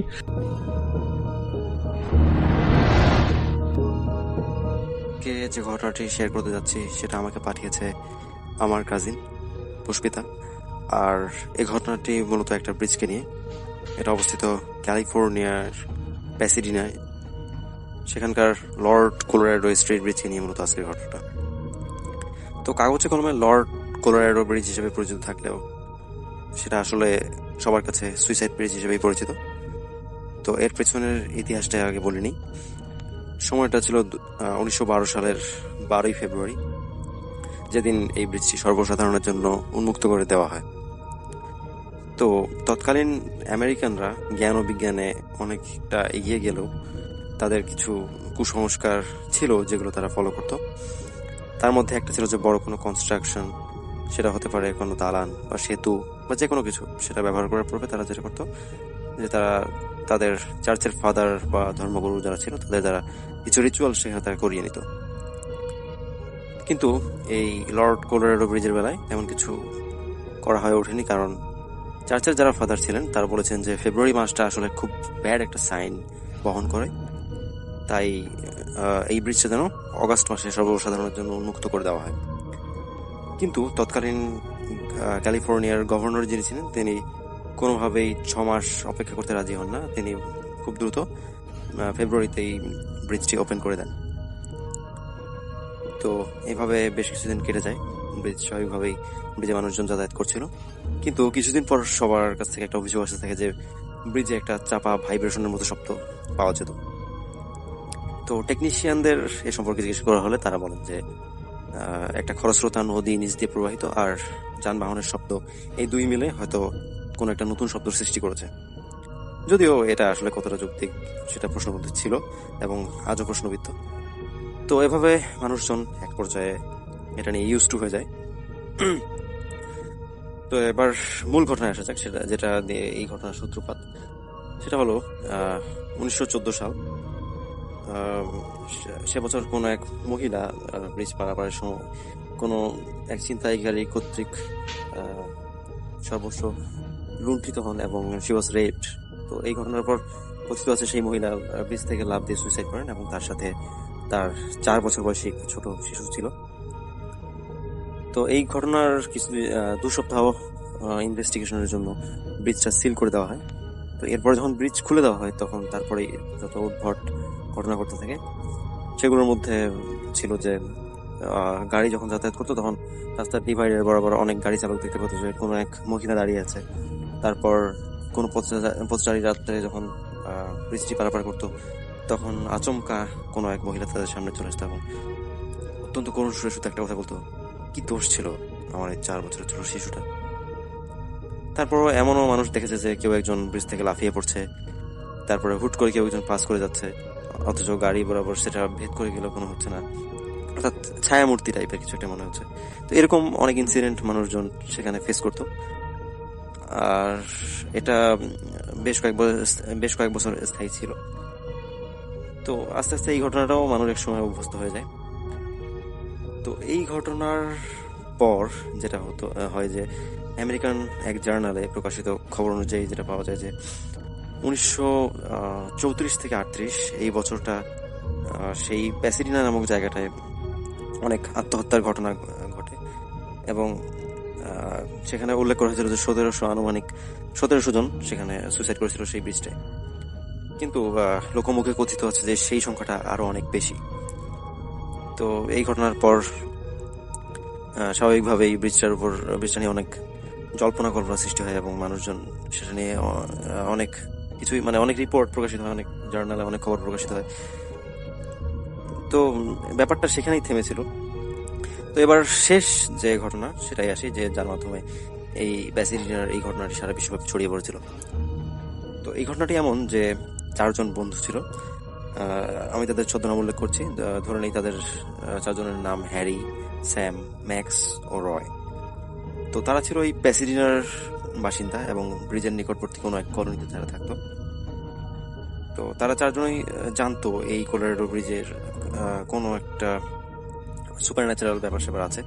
কিন্তু তাদের মধ্যে স্যাম নামক যে ছেলেটি, সে ছিল অবিশ্বাসী, অর্থাৎ ধর্মে বিশ্বাস করতো না। তো সে বরাবরই বলতো যে এসব আসলে ভুয়া ব্যাপার, এসব কোনো যুক্তি নেই এসবের। তো তাই তারা একদিন ঠিক করলো যে এই ব্যাপারটা আসলে তারা নিজেরাই খতিয়ে দেখবে যে আসলে কতটা কি সত্য। তো তারা কি করে, তারা একদিন তাদের অবসর সময়ে সেই ব্রিজে ঘুরতে যাওয়ার পর আস্তে আস্তে সূর্য অস্ত পর্যন্ত বেশ কিছুক্ষণ ঘোরাঘুরি করে এবং সূর্য অস্ত যাওয়ার পর তাদের মধ্যে রয় নামক যে ছেলেটি, সে কি করে তার ব্যাগ থেকে কাঠের গোল চাকতির মতো একটা বোর্ড বের করে, তো যেটাকে বলা হচ্ছিল উইজা বোর্ড। তো এই উইজা বোর্ড সম্পর্কে একটু বলে রাখি, এই উইজা বোর্ডের যে প্রসেসগুলো সম্পন্ন করা হয় সেটা অনেকটা আপনারা প্ল্যানচেটের সাথে মিলে দিতে পারেন, যে প্ল্যানচেটের মতোই আসলে অনেকটা। এখানে কি করা হয়, এখানে এই বোর্ডে 0 থেকে 9 পর্যন্ত ইংরেজি ডিজিটগুলো আছে এবং প্রতিটা ঘরে আলাদা আলাদা বিভিন্ন সাইন এবং বিভিন্ন কথা লেখা আছে, যার মধ্যে হ্যালো, ইয়েস, নো, তারপরে একদম লাস্ট 9th ঘরে লেখা আছে গুড বাই। তো এখানে গুড বাই সংখ্যাটাকে একেবারেই অশুভ বলে ধরা হতো এবং এটা বলা আছে যে গুড বাই যদি র্যান্ডমলি কারো স্পিনে চলে আসে তাহলে সে যেন গুড বাই বলে সেখান থেকে পোলাইটলি উঠে যায় এবং মনে মনে সরি ফিল করে। তো এরা 4 জন সেই উইজা বোর্ডে সেই প্রসেসটা শুরু করে এবং তাদের প্রায় 3 জনেই সেই প্রসেসটা মোটামুটিভাবে সম্পন্ন করে। তো সবশেষে আসে স্যামের পালা। স্যাম যখনই স্পিন করছিল, তো স্যামের স্পিনের পরেই সেখানে একেবারে 9th ঘরটা চলে আসে এবং সেখানে লেখা ছিল গুড বাই। তো এটা দেখার পর সবাই বেশ অবাক হয় এবং বিস্ফোরিত চোখে স্যামের দিকে তাকায়। স্যাম বেশ রেগে যায়। স্যাম বলে যে হোয়াট, কি হলো তোমাদের? এতে তো অবাক হওয়ার কিছু নেই, এটা জাস্ট একটা খেলা, আমি এসবই বিশ্বাস করি না, যদি কেউ থেকে থাকে তাকে বলো যে আমার সামনে এসে প্রমাণ দিয়ে যেতে। তো তাদের মধ্যে একজন বলে যে না না, এভাবে বলো ঠিক না, তুমি বিশ্বাস তোমার বিশ্বাস, না অবিশ্বাস এটা তোমার ব্যাপার, কিন্তু তুমি যেহেতু আমাদের সাথে এসেছো তোমাকে অবশ্যই এটা অবিশ্বাস করলে চলবে না। তো স্যাম এক পর্যায়ে খুব প্রচন্ড রেগে যায় এবং স্যাম সেখান থেকে উঠে যায়। তো তারা তাকে রিকোয়েস্ট করে যে যাওয়ার আগে অন্তত গুড বাইটা বলে যাও, বাট স্যাম সেসবের তোয়াক্কা করে না, সে চলে যায়। তো এরা তিনজন ঠিক করে যে যেহেতু আমরা প্রসেসটা শুরু করেছি, আমরা শেষ করি, তারপর আমরা স্যামের সাথে যোগ দিব। তো এরা আস্তে আস্তে খেলা শেষ করে, তারপর এরা সেখান থেকে ওঠে। তো তারা দেখে যে অনেক দূরে স্যাম ধীর পায়ে হেঁটে যাচ্ছে এবং তাকে অনেক বিষণ্ণ মনে হচ্ছে। তো এরা তিনজন একসাথে গল্প করতে করতে স্যামের দিকে এগিয়ে যাচ্ছিল, আর স্যাম বেশ দূরে তাদের ডিস্টেন্স নিয়ে তাদের থেকে হাঁটছিল। তো এরা তিনজন এক সময় গল্পে এমন মানে অন্যমনস্ক হয়ে পড়ে, এবং তারপর এক সময় তার সামনে থেকে দেখে যে স্যাম তাদের সামনে নেই। তো এমন সময় সন্ধ্যা হয়ে যায়, তারা অনেকক্ষণ স্যামকে খোঁজাখুঁজি করে। স্যামকে খোঁজাখুঁজির সময় অনেক খোঁজাখুঁজির পরে যখন স্যামকে পাচ্ছিল না, তখন তারা ডিসাইড করে যে হয়তো বা স্যাম যেহেতু মন খারাপ, তাই হয়তো চলে গিয়েছে। তো আমরা এক কাজ করি, আমরা যে যার বাসায় চলে যাই এবং কালকে সকালে তার স্যামের খোঁজ নেওয়া যাবে। তো তারা নিজ বাসায় চলে যায় এবং পরদিন সকালে স্যামের বাসায় গিয়ে খোঁজ নিয়ে দেখে যে স্যাম গত রাতে বাসায় আসেনি। তো সেদিন স্যামকে তাদের বিভিন্ন ফ্রেন্ডের বাসায় খোঁজ করা হয়। তো কোথাও স্যামকে পাওয়া যায় না, তখন তার ফ্যামিলি ব্যাপারটা পুলিশকে ইনফর্ম করে। তো এই ঘটনার প্রায় 1 কি 2 দিন পর সেই কলোরাডো স্ট্রিট ব্রিজের নিচে স্যামের লাশ পাওয়া যায়, এবং অবাক ব্যাপার হচ্ছে সেই লাশে কোনো মানে মানে পানিতে ডুবে মারা যায়নি, বা কোনো কিভাবে মৃত্যু হলো সেটা খুবই রহস্যজনক ছিল। আসলে কোনো আঁচড়ের দাগ বা কোনো কিছুই ছিল না সেই বডিতে। তো এতে বাকি 3 জন বন্ধু অত্যন্ত মানে শোকে জর্জরিত হয়ে পড়ে। তো এরপর তারা সেই ব্রিজে আর কখনোই সেভাবে যেত না, তাদের বাড়িতে বসে থাকতো বা এরকম কিছু করতো। তারাও এক ধরনের ছোটখাটো শখ খায়। তো এর মধ্যে এরা 3 জনই যে জিনিস এক্সপিরিয়েন্স করে একসাথে, সেটা হচ্ছে যে তারা যখন রাত্রের বেলা ঘুমোতো, তারা দেখতো ঠিক যখন রাত 2টা-2:30 বাজে, তখন কেউ একজন তাদের ঘরে পায়চারি করতো। তো প্রথম এই ঘটনাটা তারা খুব একটা পাত্তা দিত না, তারা এটা স্বাভাবিকভাবে নিয়েছিল, বা হয়তো তাদের মনের ভুল এরকম কিছুটা ভেবে উড়িয়ে দিয়েছিল। কিন্তু আস্তে আস্তে একদিন যেটা হয় যে তারা দেখে যে আসলে কেউ একজন তাদের রুমে হেঁটে বেড়াচ্ছে, এবং এক সময় সেই অবয়বটা যখন তাদের কাছাকাছি আসে, তখন তারা দেখতে পারে সেটা আর কেউ নয়, সেটা স্যাম। কিন্তু সেই স্যামের মুখে কোনো মানে মুখটা ছিল একেবারে ফ্যাকাশে, সেখানে রক্তশূন্য একটা মুখ, আর সেটা তাদের মুখের কাছাকাছি এসে তাদের দিকে ঝুঁকে ভেঙচি কেটে শুধু একটাই কথাই জিজ্ঞেস করতো, আমার তো গুড বাই বলা হবে না। তো এটা পর যখন তারা প্রত্যেকেই তাদের 3 জন বন্ধুরা এই সেম ঘটনাটি এক্সপিরিয়েন্স করে, এবং এরপরে তাদের 3 জনের বিভিন্ন সমস্যা শুরু হয়। যেমন তাদের একজন প্যারালাইজড হয়ে গেছিল, তার মধ্যে রয় নামক যে ছেলেটি ছিল, যে বোর্ডটি সেদিন নিয়ে গেছিল, তার মানসিক সমস্যা দেখা যায়। আর একদম লাস্ট যে ছিল, সে আসলে অনেক ফেইন্টেড, অনেক ভয় পায়, এবং সেই ব্যাপারটি তার ফ্যামিলিকে জানায়। তো এরপর তাদের ফ্যামিলিরা স্থানীয় চার্চে যোগাযোগ করে, এবং চার্চে গিয়ে ফাদাররা যেটা বলে যে সেই ব্রিজটা আসলে অভিশপ্ত একটা ব্রিজ। এই ব্রিজের আসলে মেইন যে ঘটনা সেটা হলো যে তৎকালীন গভর্নর যখন চার্চের ফাদারদের কথা শোনেননি, তার ফলেই ফাদাররা গভর্নরের উপর রুষ্ট হয়, এবং এই ধরনের একটা অভিশাপ তারা দেয় হয়তো, বা অন্য কিছু হতে পারে। তো এরপর থেকেই ব্রিজটি আসলে এই সমস্যা। আর কথিত আছে যে ব্রিজটাতে গেলেই আসলে মানুষের উপর বিষণ্ণতা ভর করে, মানুষ সুইসাইড অ্যাটেম্প করার জন্য মানুষ আগ্রহী হয়ে ওঠে, এরকম অনেক ব্যাপার স্যাপার সেখানে নাকি কাজ করে। আর আপনারা যদি ঘটনাটা ভেরিফাই করতে চান, আপনারা গুগলে সার্চ করতে পারেন, বা উইকিপিডিয়াতে আপনারা যদি সার্চ করেন, আপনারা দেখবেন যে সেখানে সবকিছু লেখা আছে। আর ব্রিজের উপর যেসব লাইট, সোডিয়াম লাইট বা ল্যাম্পপোস্ট যেগুলো আছে, সেগুলোতে দেখবেন যে অনেক মোটিভেশনাল স্পিচ, তারপরে বিভিন্ন সাইকিয়াট্রিস্টের নাম্বার, এগুলো লেখা আছে। এবং লাস্টে প্রায় প্রতিটা ব্রিজ খুঁটির গায়ে একটা কথাই লেখা আছে যে if you think you have nothing, মানে যদি আপনি মনে করেন যে আপনার জীবনে সবকিছু শেষ, বা আর কিছু পাওয়ার নেই, বা আপনার এই জীবন রাখার কোনো ইচ্ছা নেই, তবে শুধু আপনি একটা বারের জন্য হলেও আপনার নিকটজনের কথা ভাবুন, অথবা একটা সাইকিয়াট্রিস্টের কাছে এই কথাটি বলে যান। তো মূলত এই ছিল ঘটনা।